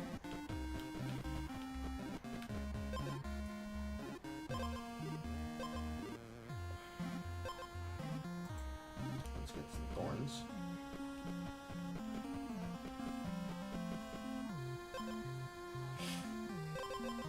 After 3 strikes, lose 2 attack.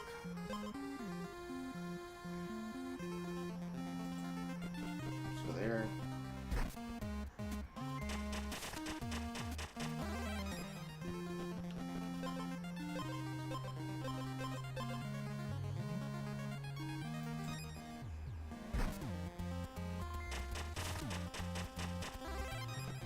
Die. Get myself an edge.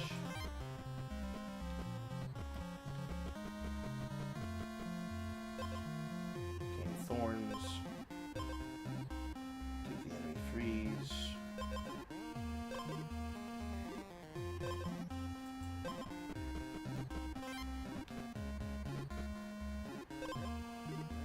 Give her speed. Damage. Swift Strike Gauntlet. Gain 2 strikes. Deal 2 damage to the enemy if they don't have armor. Double damage dealt. They in fact do not have armor.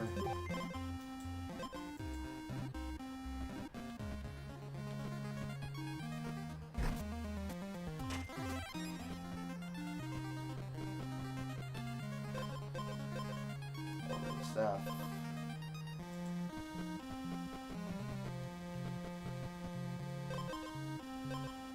Cherry Bomb. Thorns.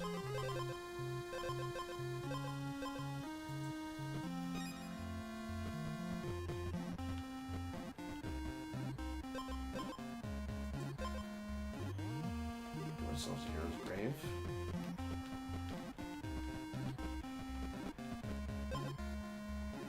Put the chain on.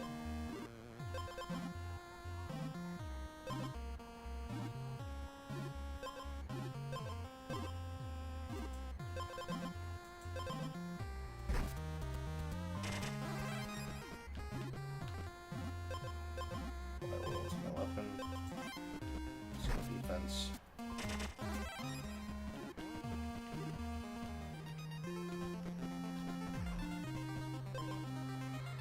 Give me my heck. And turn starts if you want 50 HP, and blah blah blah.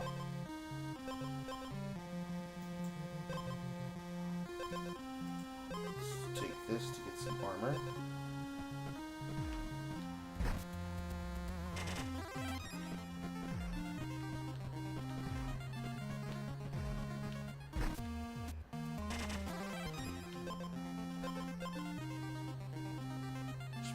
Wounded.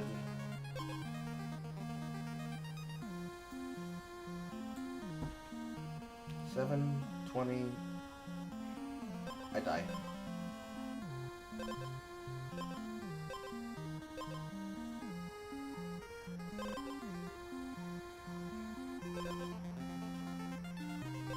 I'm pretty sure I die.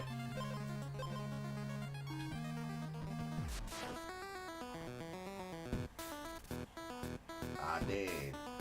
I'm super dead. Super dead. Getting dunked on. Die to the first strike of a boss. Double explosion.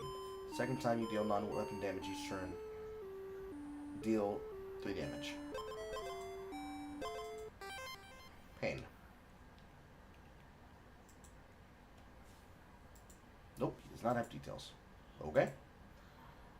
Yeah, that's my opinion when it comes to a race. If you're involved in a race of content, Exocrusher, and you're either a content creator or a watcher or another player engaging in the race, especially if it's for world's first completion, it is expected that you're expected to play on camera. You play on camera. Your strategies will not be unhidden forever. People get the ability to see what you do. They get to learn from your content. I need to stretch.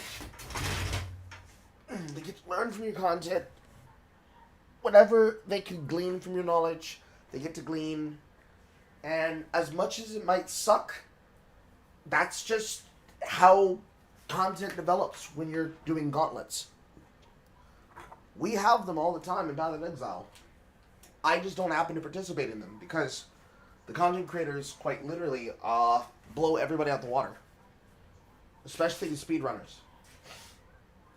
There is never, ever going to be a time where normal, regular players are going to outperform the speedrunners. Because the speedrunners hide strats. They explicitly hide strats with the intended purpose of keeping known knowledge secret.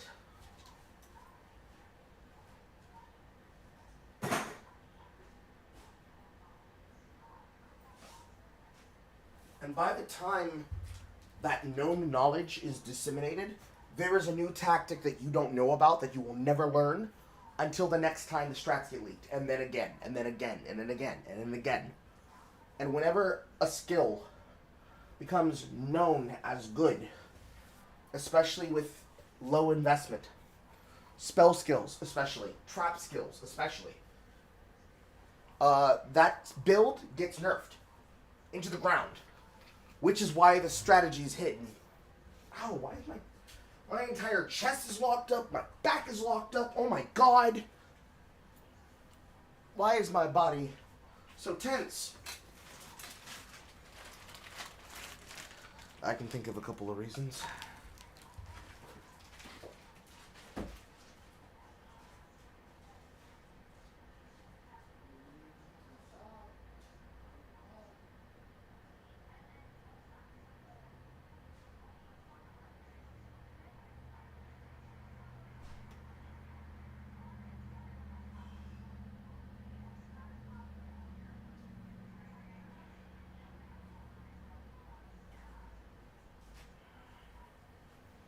unironically have to do stretches so my body doesn't hurt me.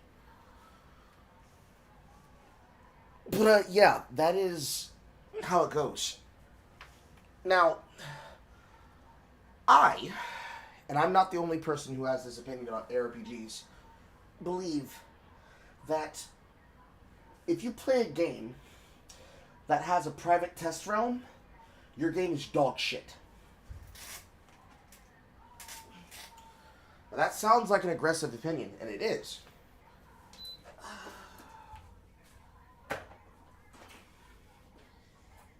Heat to untense the bones. Wind to cool it down.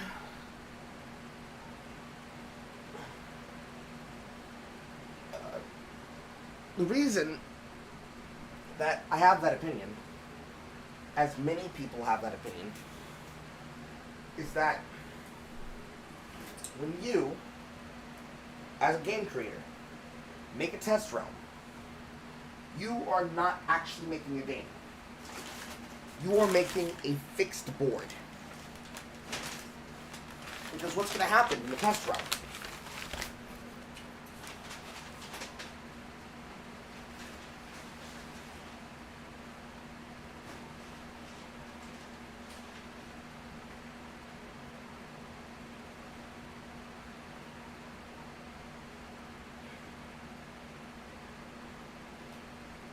Well, what's going to happen in the test realm is that everyone's going to test everything to their limit. There's no limit on the currency because money doesn't matter. It's the test realm. If things are kept permanently, money is always going to be inflated. So everything's going to be dirt cheap into the ground because there's 50 billion copies of everything. So you grab some concepts, you play with some chase items, and you figure out a cracked build. And you monetize it down to a science. A science! So, games like Last Epoch, which is very popular for people who play Exile 1 and 2 to run off to when they're bored, they already know what the strats are. They monetized it. Max roll content creators, Path of Exile content creators, or specifically Path of Exile build creators. What's the other one? What's the other website? There's another one, off the top of my head. I'm forgetting it. What is it called? What is it called? What is it called? PoE2 builds. Max Roll, Mobalytics, Path of Exile builds. These websites and sites like them, they're specifically going to feature, more than likely, ideas from the same concepts, as well as YouTube videos, as well as then the live stream progress of the Snowflake build in question that's pushing towards build increase from the content creator who is publicizing it. Especially if they're recording it and they're doing it live, publicly. They will have pontificated, posted about, tested, and demonstrated the literal S+ builds of the game. So, when the game comes out on launch, guess what everybody's playing? The S+ build! Why? Because they know exactly how to put it together. Because Big Ball Buster 45 told them how to do it. From step 1 to step 99 with a level progression guide.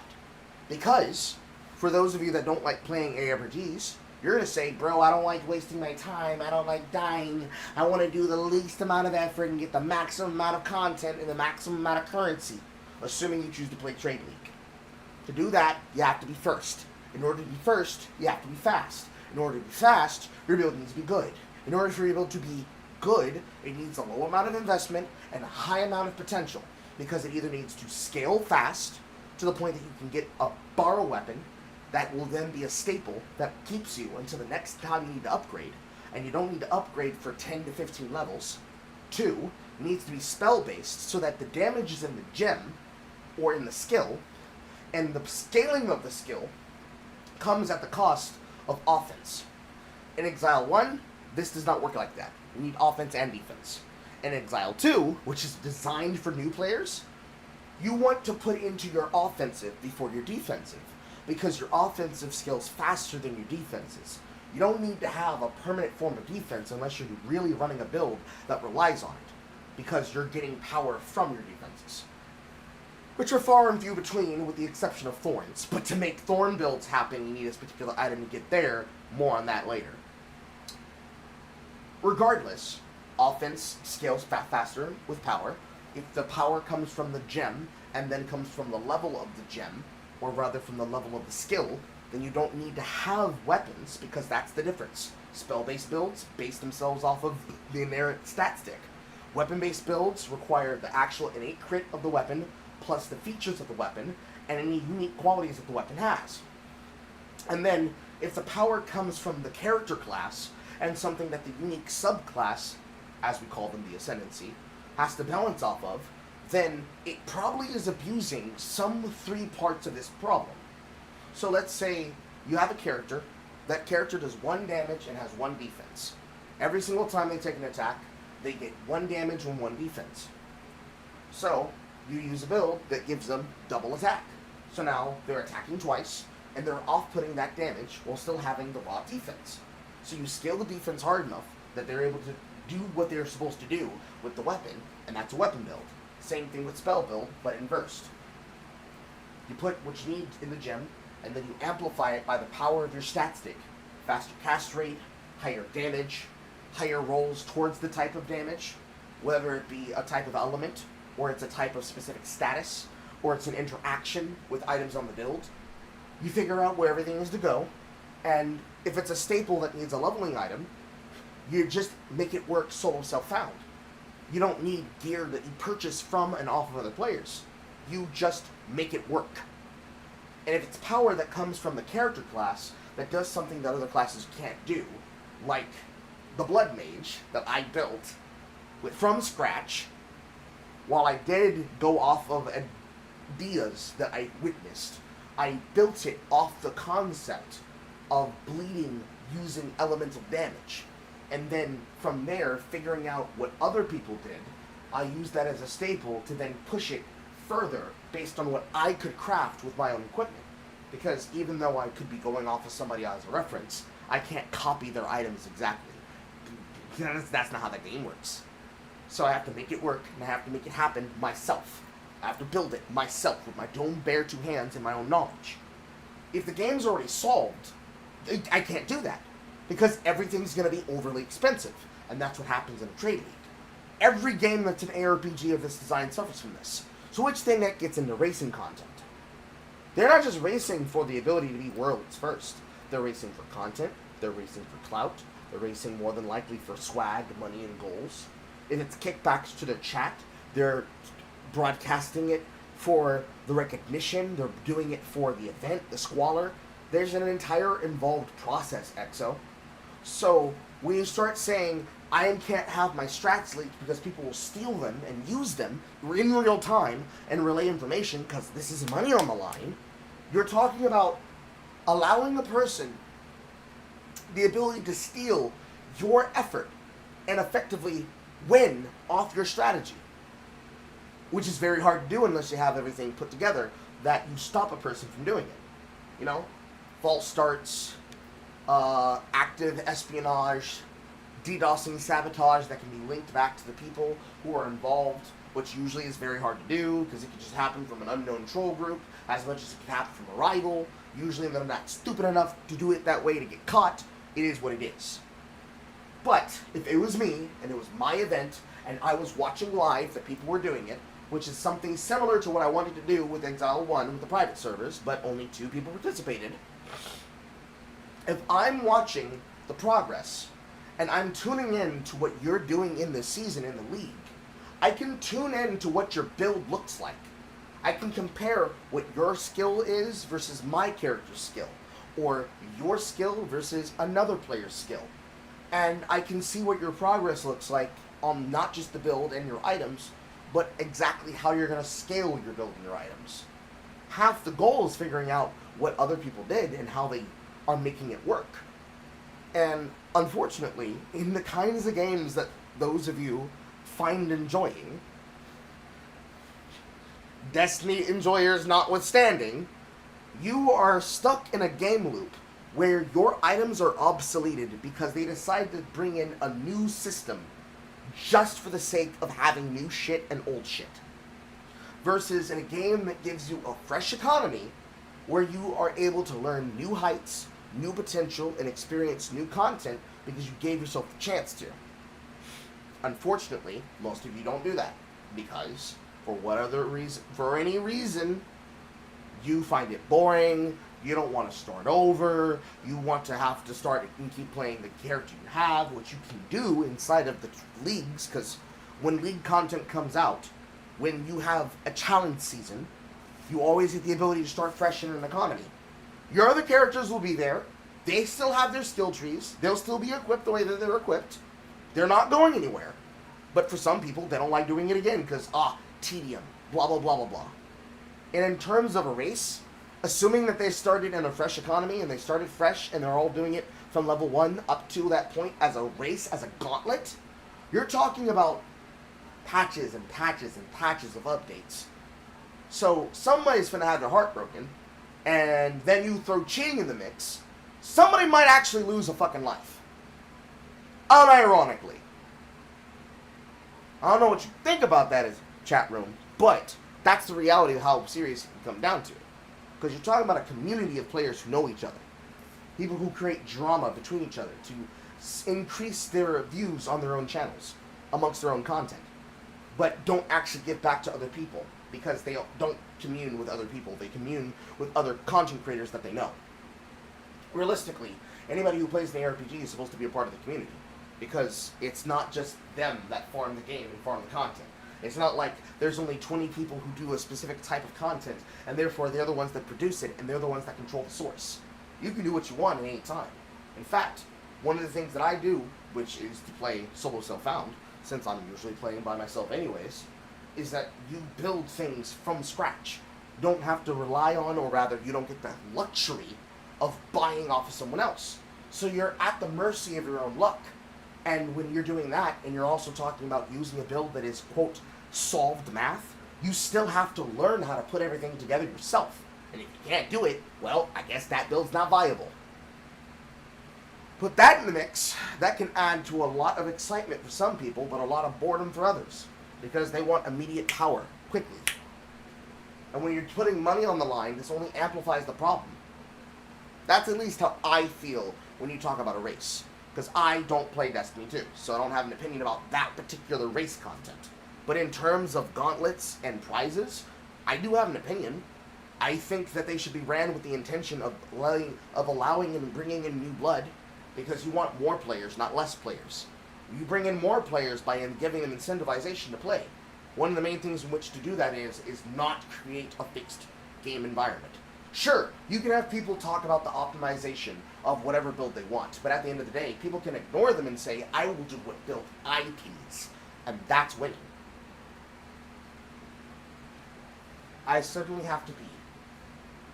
Do I? Yes, I do.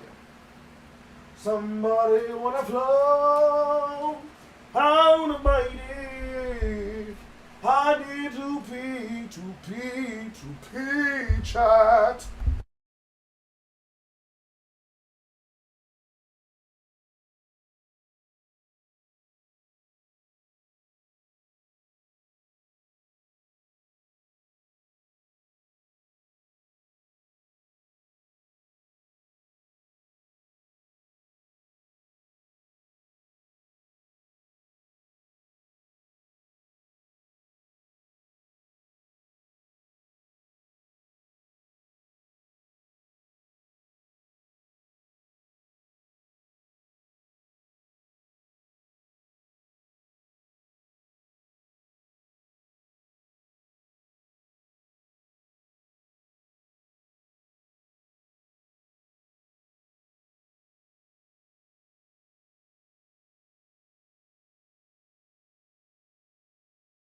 I will let it flow.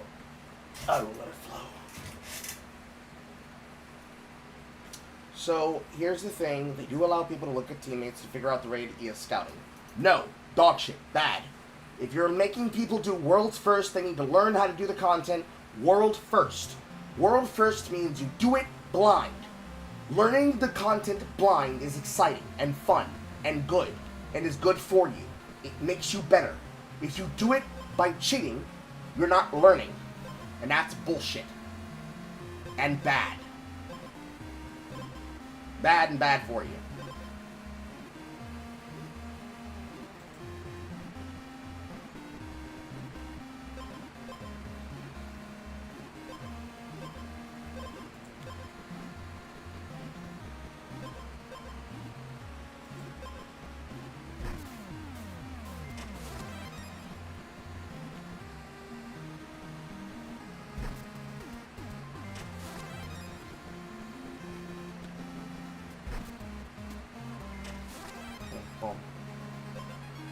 Gain 2 attack for each majority.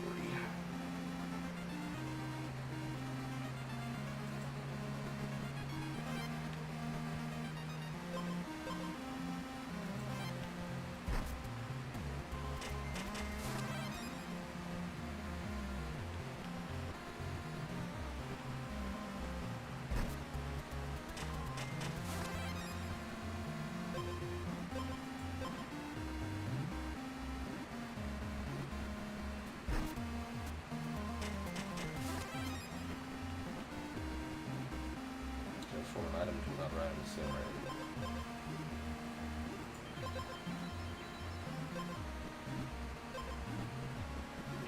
Neat.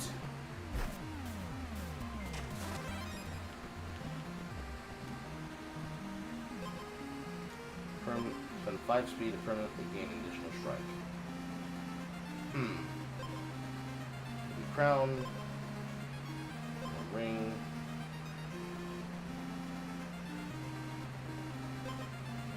Find something to do with that. Let's take the healing.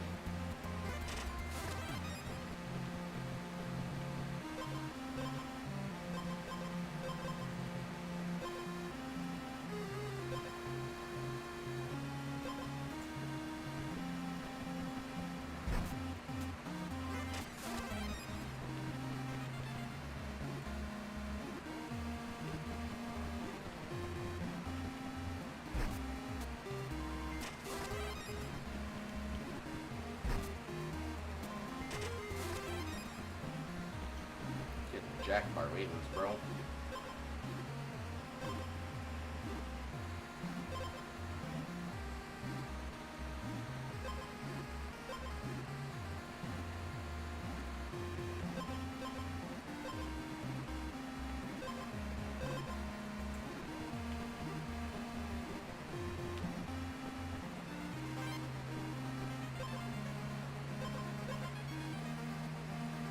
Gain 5 attack, 2 damage. Random triggers, if you have low speed, the enemies to all speed.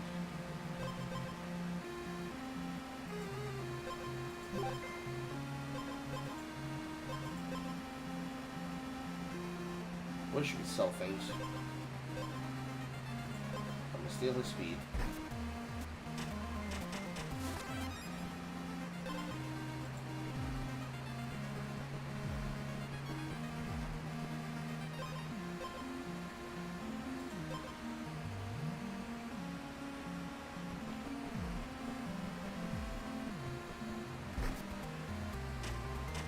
Steal my money.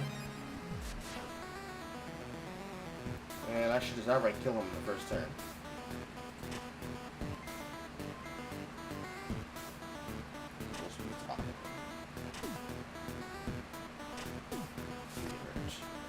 Yes, sir.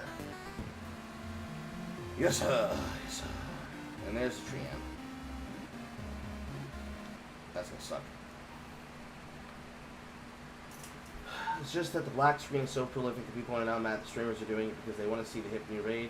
Not to mention all the bugs that are in the world's first, like there are people crashing in final encounter at a total of 30 hours in the raid.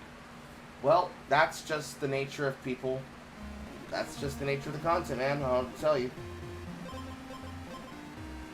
People want to see new content, but they also got to remember that people don't want to lose their strats. And that's a serious concern for them.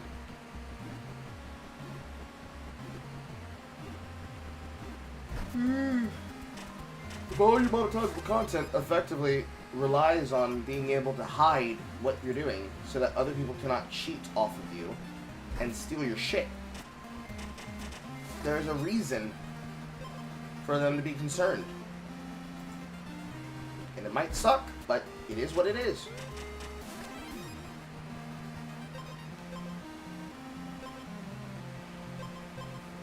Do 1 damage every turn.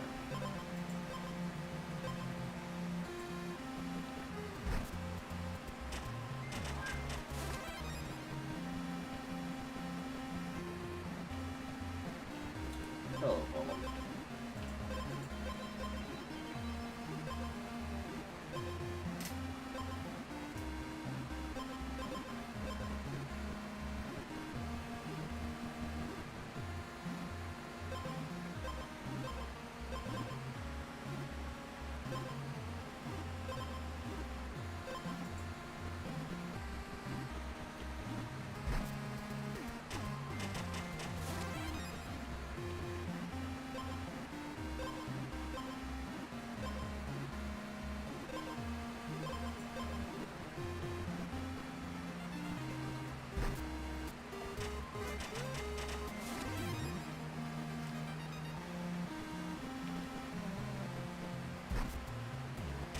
I have no money. You stealing from me?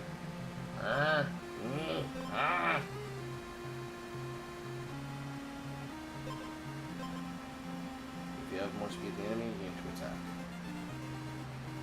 I'll definitely have more speed than him.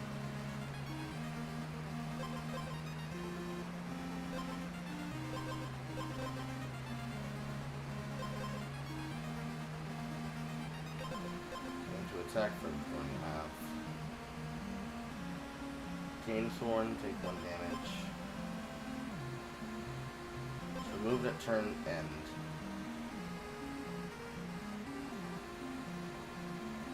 I don't know.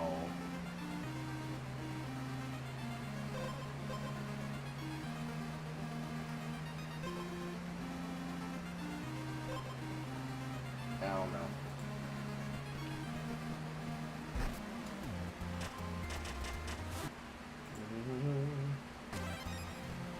As far as it goes, without additional details, it's like people are gonna cheat.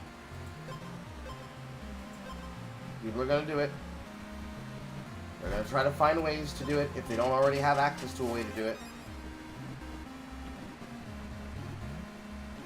It's what they do.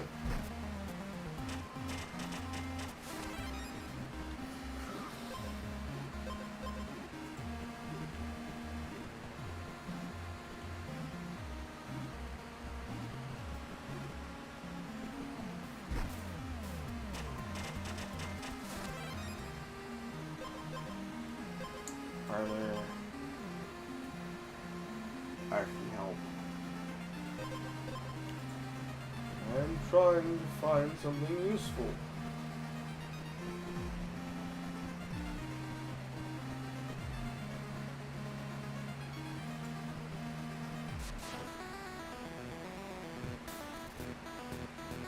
I'm probably dead.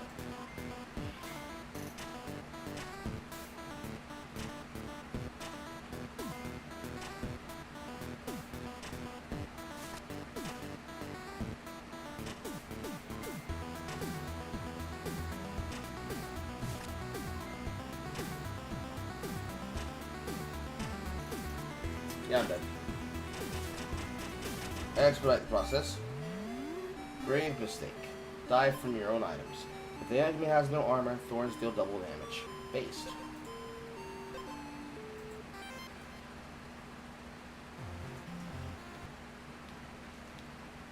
I suppose you don't have anything to say to what I'm saying here. Yeah, I don't know, man. The spirit of video games are designed in such a way that it is more impressive to watch a person do something blind for the first time than it is necessary to watch a person meticulously plan out the snowflake content that then becomes the basis upon what their build is based on, unless the journey is equal to the effort of the payoff. So a 1,600-hour journey of RuneScape matters because that's a snowflake account that you built up from 0. You started level 3, got it to where it needed to go, You personally did all the challenges, you clicked all the buttons. If it's got PvP in it, you learned how to PvP to make money off of it, to be able to prepare it for more PvP. Blah, blah, blah, blah, blah, blah, blah, blah, blah, blah, blah, blah, blah.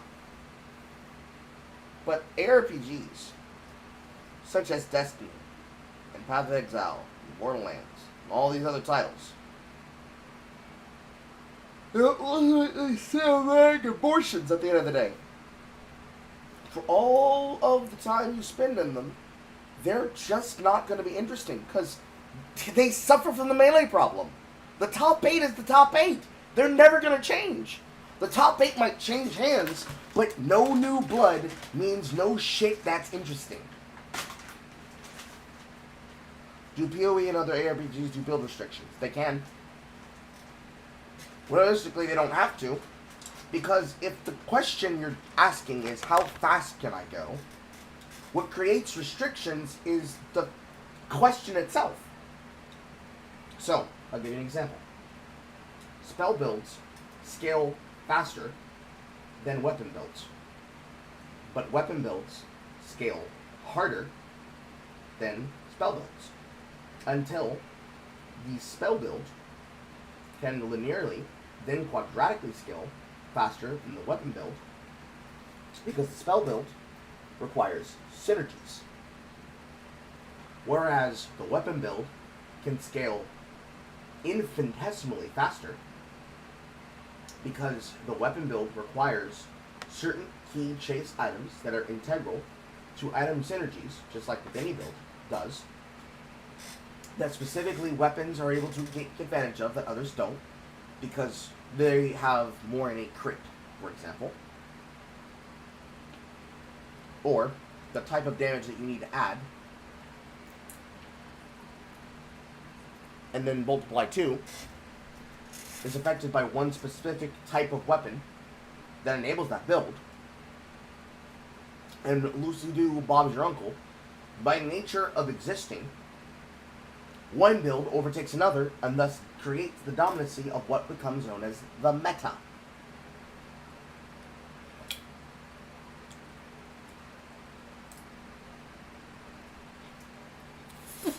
Which means, unless there's something that is being bug abused, that is known as overly too strong,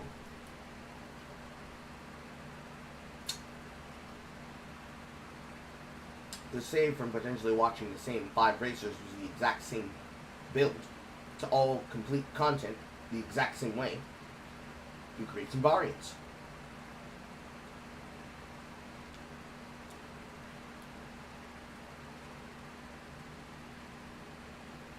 It is a season and league-honored tradition to figure out what your league start will be. Whether your league start based on character, based on long-term ascendancy choice, or based on a particular item that you're looking to get in the early game, or hoping to craft, absolve, acquire somehow, to get a build online. If it is able to get there.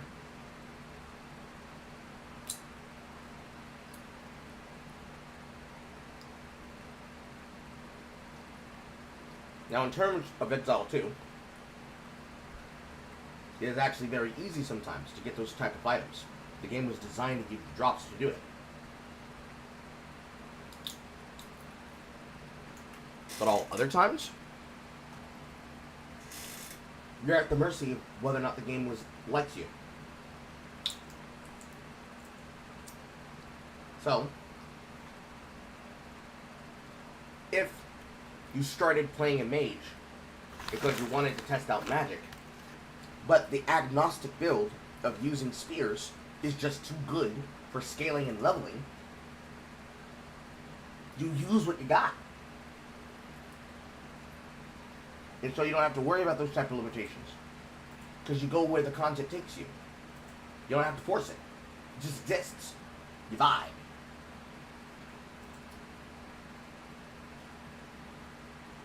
Besides, especially on the subject of hiding your strategies, the majority of the fun is watching the streamers go head to head. It's just like normal speedrunners. Actually, it is the exact same concept and the exact same philosophy.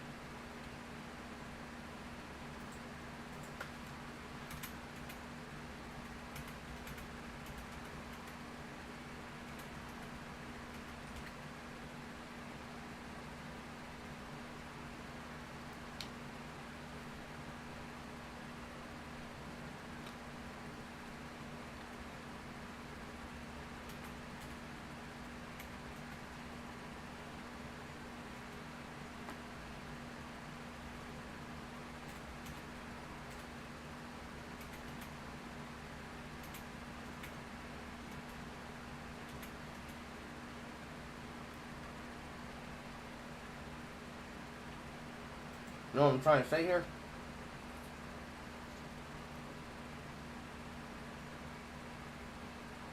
Like, to really put this into perspective, the RPGs are different than MMORPGs. Okay? In an MMORPG, the entire point is to watch the journey from beginning to end. You start level 1, and you and your team, you and your friends, you and your guild members go through trial and tribulation, learn the tactics necessary to get to next raids, and to get to next dungeon, and to get to next content. No matter what the fatigue experience system looks like. Whether you only get to play the character from a certain level to a certain level because you only have a certain amount of time daily, or you grinding it out on camera.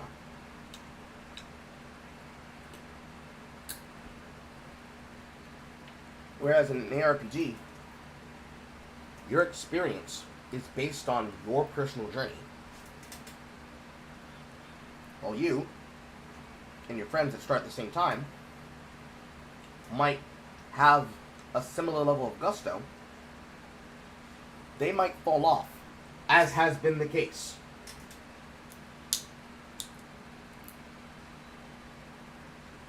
For any reason, including time. But they just don't have a lot of time to use. And unfortunately, because of the nature of how you want to spend your time,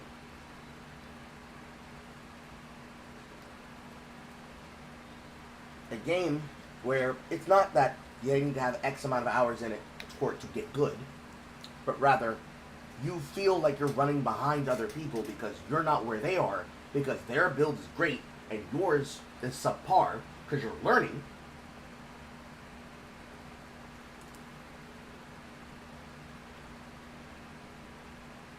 It does not have the same pathway as somebody who's playing an MMORPG and they're going from levels 1 to 15 to 20 to 25 to 30 to 35,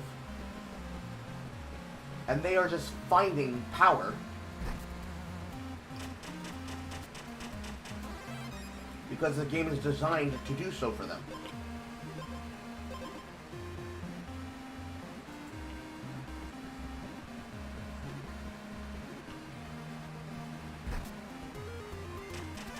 It's two different perspectives. And unfortunately, those perspectives being what they are, they have different outcomes.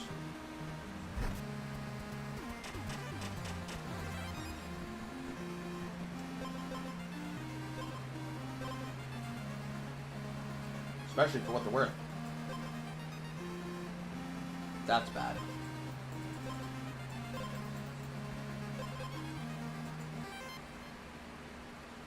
I have to reset. I shouldn't have taken that item. I cannot drop items.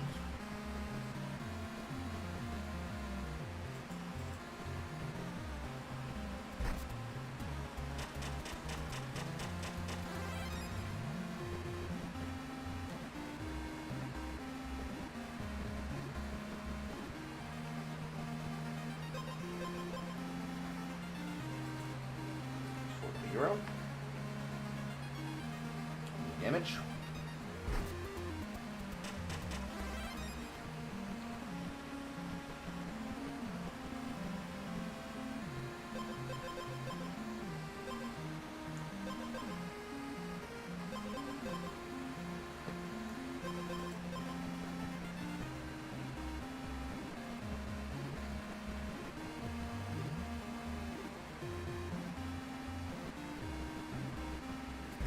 Rats with wings!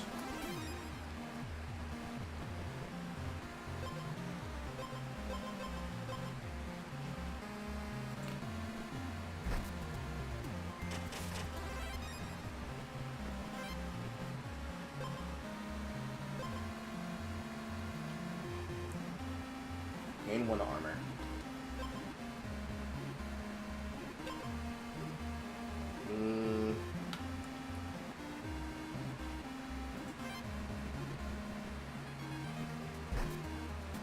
Send those to leave it. This won't be dog shit. Certainly.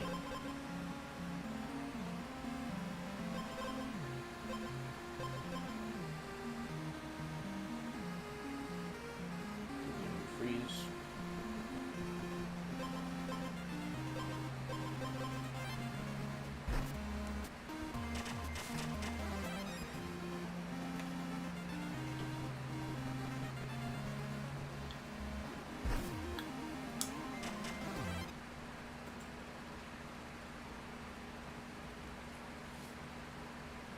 That's not even taking into effect that next DLC is a Star Wars DLC and how they're dealing with weapon crafting. I don't know what you mean by that. I don't play Destiny.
I die.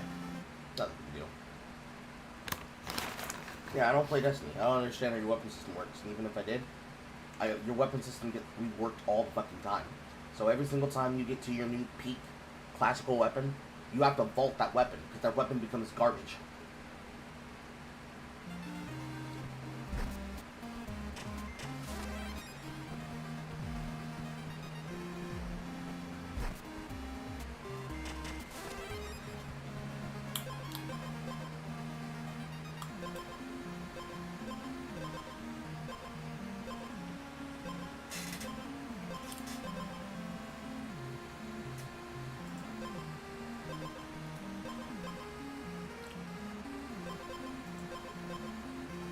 Let's see how this works.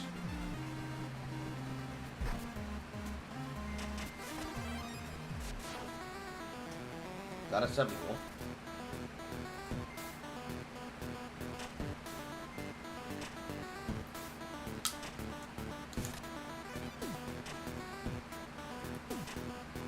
Should live. Oh, dead flying.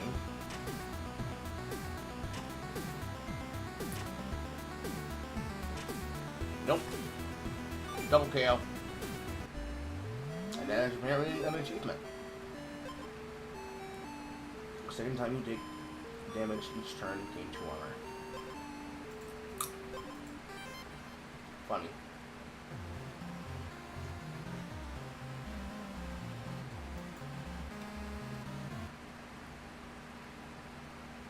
We'll talk about it later. Hard to get back to work, keep listening to your stream. In the meantime, I want your thoughts on payment process and how people are using it to censor things.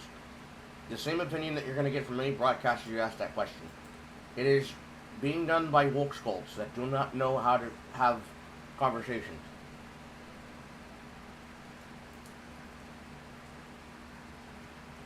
And in lieu of having conversations, they instead take away fun from other people and harass them through this means of the spear.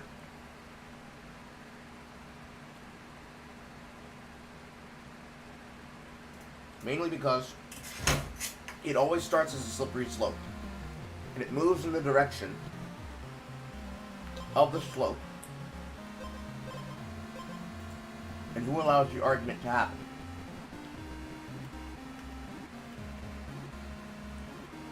Razor Claw, Grizzly, strikes, ignore armor.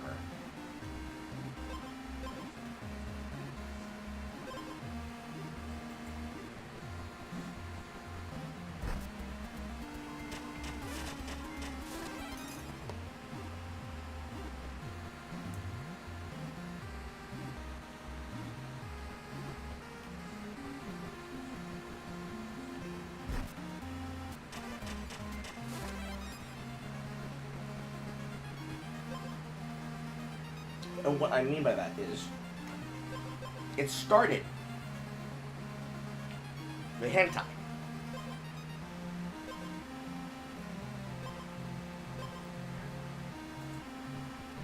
So get battle freeze.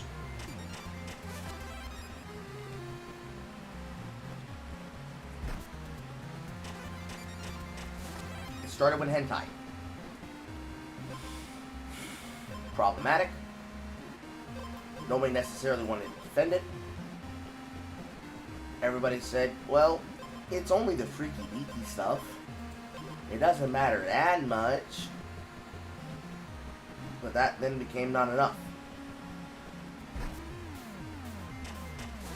It then wasn't just about getting rid of the freaky deaky stuff. It was about punishing any person who engaged in it, period, as a test to prove that they are not the most ex-phobic type person.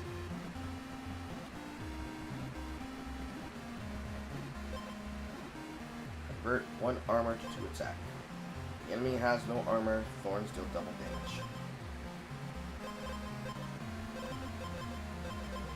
Yes, sir.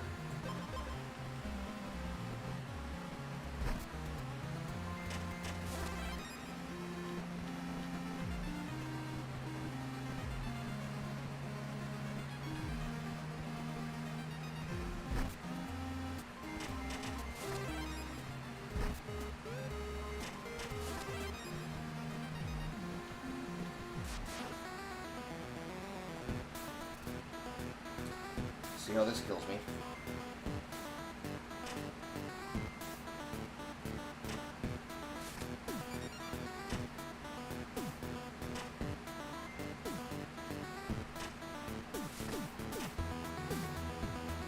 Double damage here. I die next turn.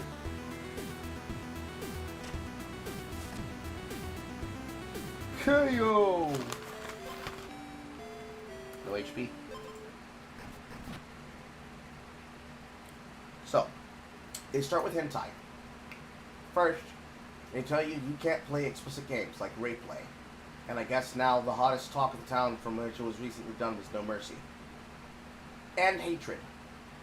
And titillation games that don't even cause problems. All the people in question are consenting.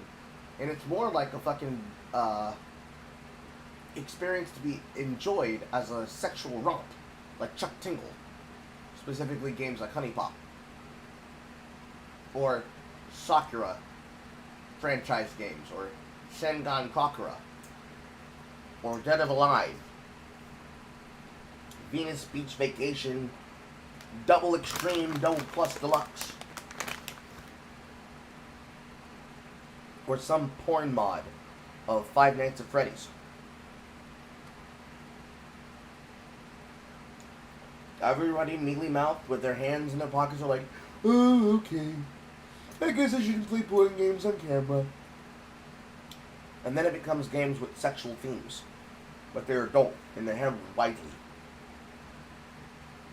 Especially movie games.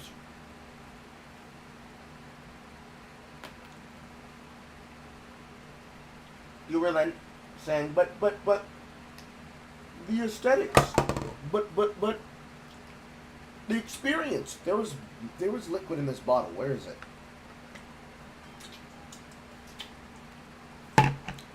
Dang. I need to make Kool-Aid. But my themes and my cinematography. And usually, but not always, angry feminist says, "Nuh-uh. Male gaze." And just like the Forever Alone guy, people put their hands in their pockets and go, oh, okay. Then it becomes anything that's made as cartoonish violence for kids. Oh, okay. Then it's any narrative that happens to feature politics that the particular group in question are rallying against. Oh, okay. Eventually, you have to take a stance. And of course, naturally, assuming that it's just people saying what you can't do, in their homes, you're like, all right, that's no problem. In fact, I can go do it in my house. And that's not the way to do. You don't want to ban it at all places. Control access to it at all times.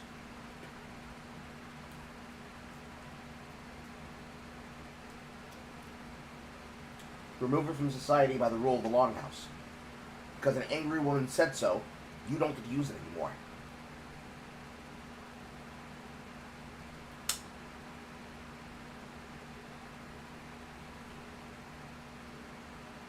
Eventually, you'll get to a point where you no longer accept this reality they put you in. But by the time you push back with support from other people, they'll have played the trump card. They'll go to the payment processor. And the payment processor will say, you're not allowed to use your money to buy things in civil privacy. And you're forced to go, okay. Because now the government said, the group said.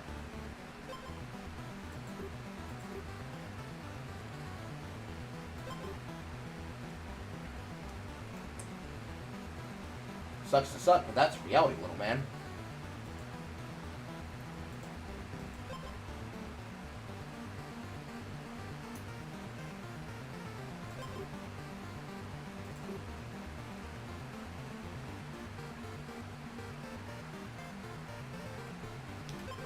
I wonder if there's a guide for this.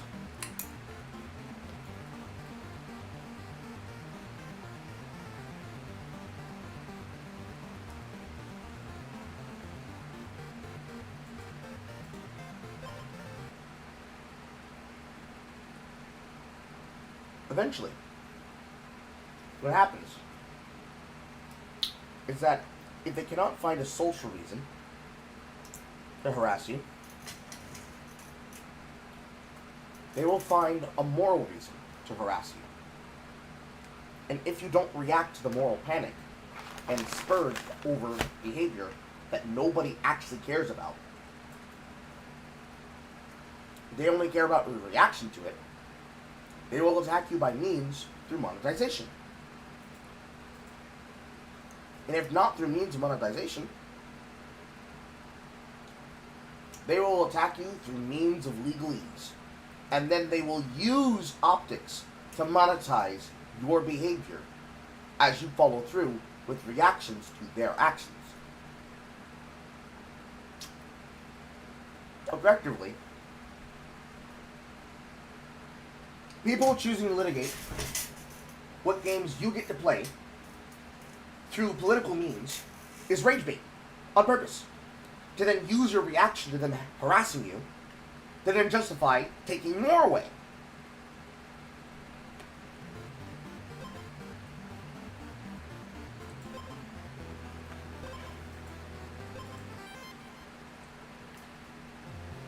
This kind of censorship has always existed.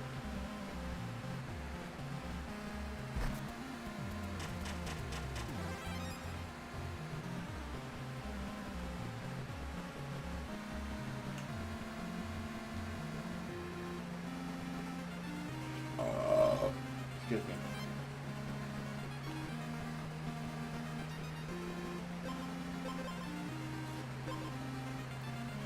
It is by no means special.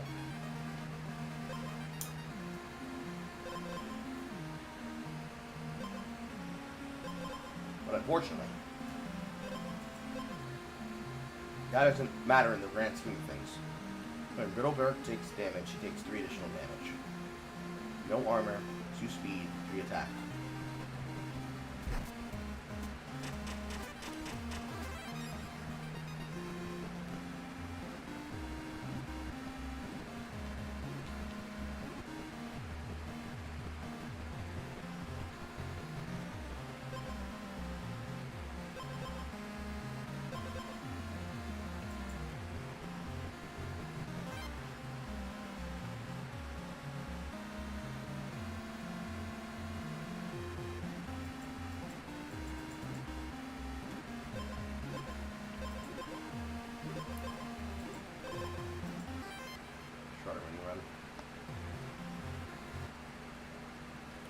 as far as I'm concerned, in totality,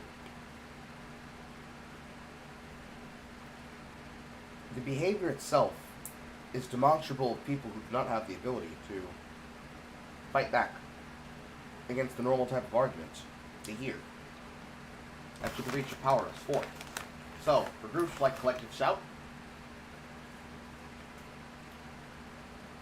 they use that power dynamic as a way to harass you and control you and control public flow of conversation so that they can buy time to harass you at the next turn.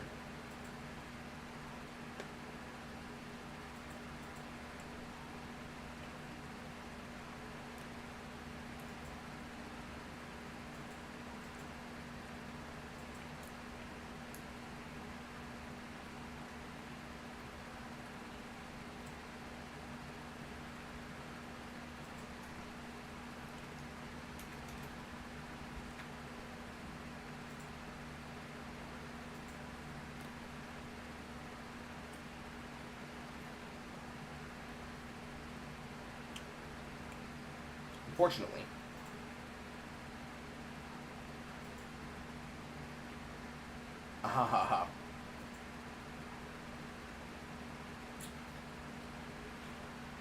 breaking news. Microsoft believes that The Outer Worlds 2 and other upcoming holiday Xbox games are too expensive at $80. Lowers price and refunds incoming. Ha ha ha. Ha ha ha. That's funny.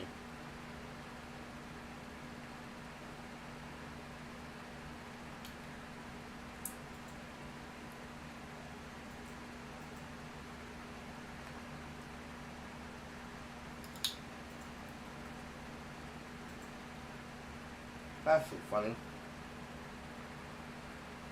That's so funny.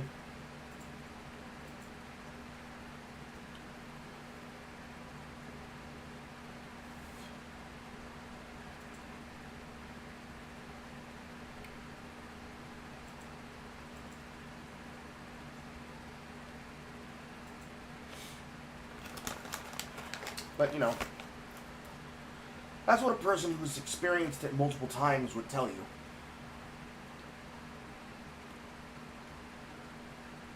It's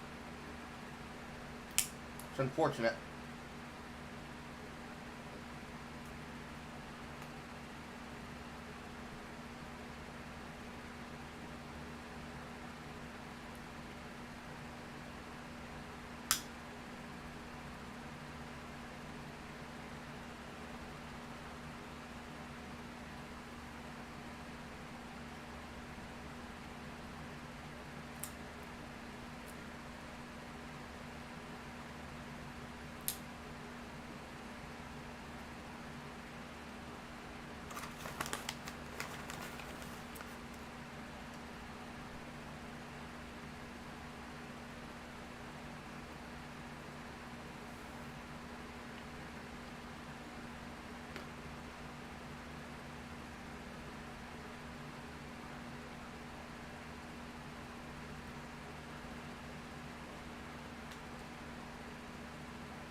God damn, these seats crack.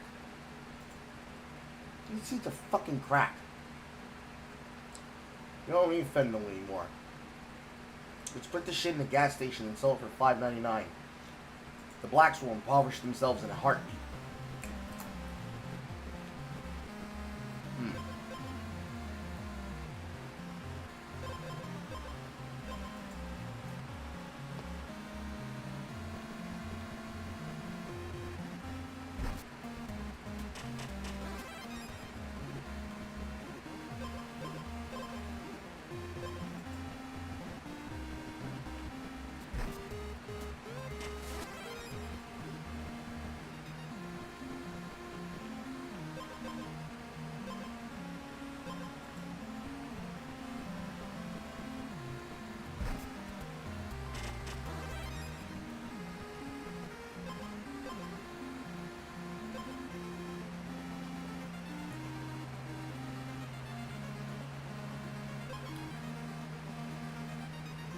3 strikes, 2 attacks.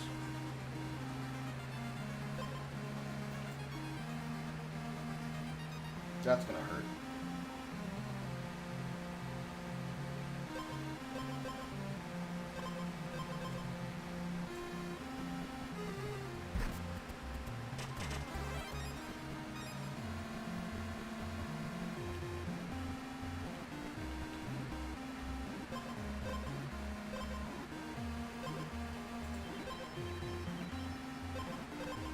Two cherry bombs.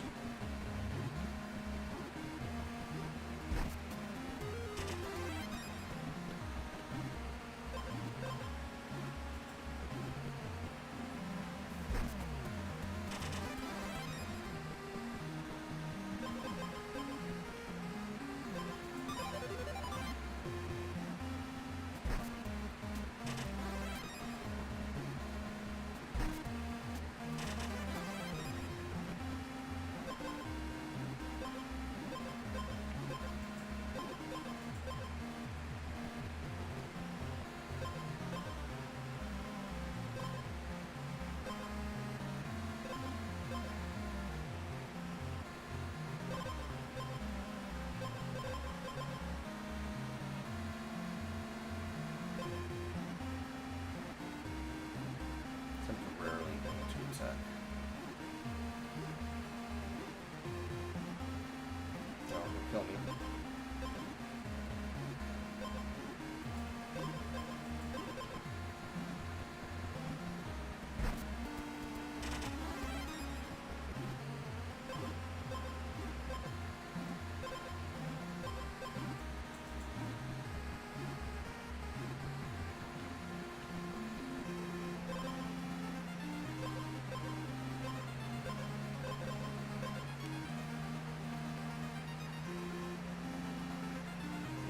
Do 1 damage. Speed isn't gonna matter.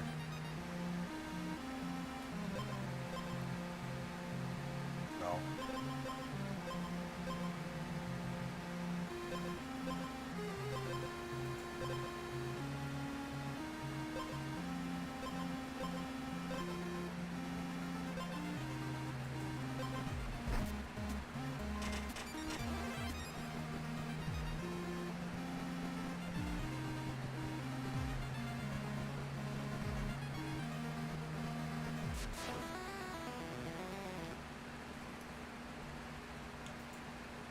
Sorry, think for it. Certainly I die here. Because you attack first, and I'm hitting into your shield.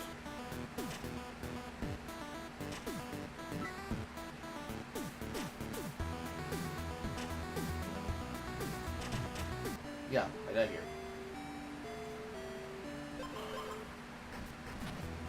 But, yeah, that's just the nature of censorship, unfortunately. Now, there's like one saving grace when it comes to the nature of attempting to understand the marketplace. The only thing that saves people from censorship is exposure. But unfortunately, in order for that to matter, you need to be able to expose something about the people who are attacking you that they care about learning about. And as of late, more and more of the people who are doing censorship, they don't have shit to lose. Because they are themselves losers. No income, no future, no prospects, no nest egg, no hunger, no passion, no drive. Nothing but value that you can take it from them as a punishment or as revenge. So is it even worth it? No, it's just a big round. It's just a big game of round and round and chicken until eventually you lose all your opportunity for doing anything anyways. Because everybody's harassing everybody, and then nobody has any rights. Because every group has lobbied to take the other group's rights away, even though they shouldn't.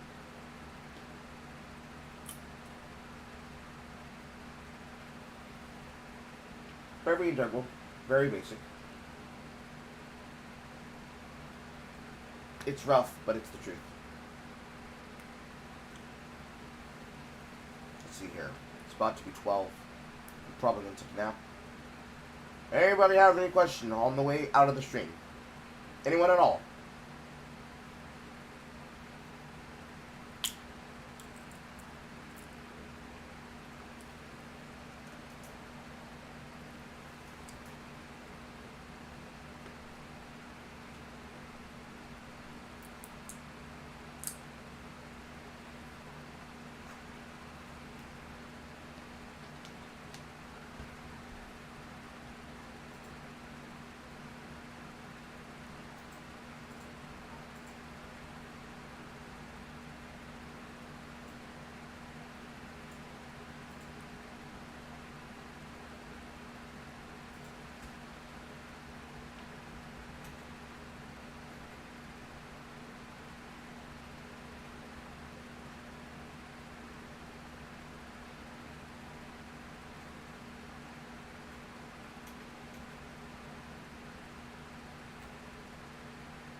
Oh, nobody said anything, so I suppose not.